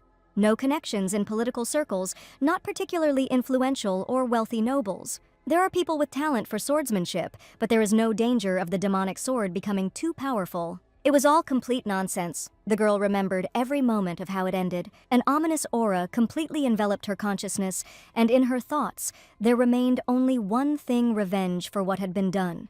Even the demonic sword was surprised at how angry she was. She had a murderous aura, which was simply amazing for him. After all, it would only be to his advantage. If this continues, it will be difficult to restrain himself. Maybe he should have helped her, killed them all. It was impossible to give in to the bad words of the cursed sword. Otherwise, history would repeat itself. But was their house the only one that met all the conditions? Were there any other candidates for this place? There were a few more. But why Rose in particular remained a mystery. Perhaps it could have been because of Nicole. But why? It has nothing to do with it. It was only because she was a disciple of a sage. If the family she was related to suffered because of the Geos, of course the sister would not sit idly by. Then her teacher would also become interested. From their point of view, these were ideal conditions for fanning the flames of conflict. And there was enough evidence for that, so this was the only option. Ahai couldn't stand this kind of treatment towards herself. Nicole shouldn't blame herself for this. If the Tower of Magicians becomes interested, then the truth could be revealed. Why would they take such a risk? Even if you look at it now, an ordinary student followed and eventually found the trail. So Rose was chosen for some other reason. Finally, the puzzle was coming together until the return, when the Empire excluded the Azure Sky Knights and formed its own squad to suppress. Who would gain popular support and take the next throne? All of these were political games for power. If she had not been a genius once in 1,000 years, the imperial family's performance would have been a success. They could not have imagined that the eldest daughter of House Rose would crush Urian and Ajenka and plunge the empire into dark times. And what about this life? This time they also failed. Nothing happened, and the magic sword simply disappeared. Then the puppeteers? How did they react to this variable? But still, what did the engagement of Commander Urian and Princess D'Assant have to do with the House of Rose? The thing is, those who sent the demon sword suspect Rose.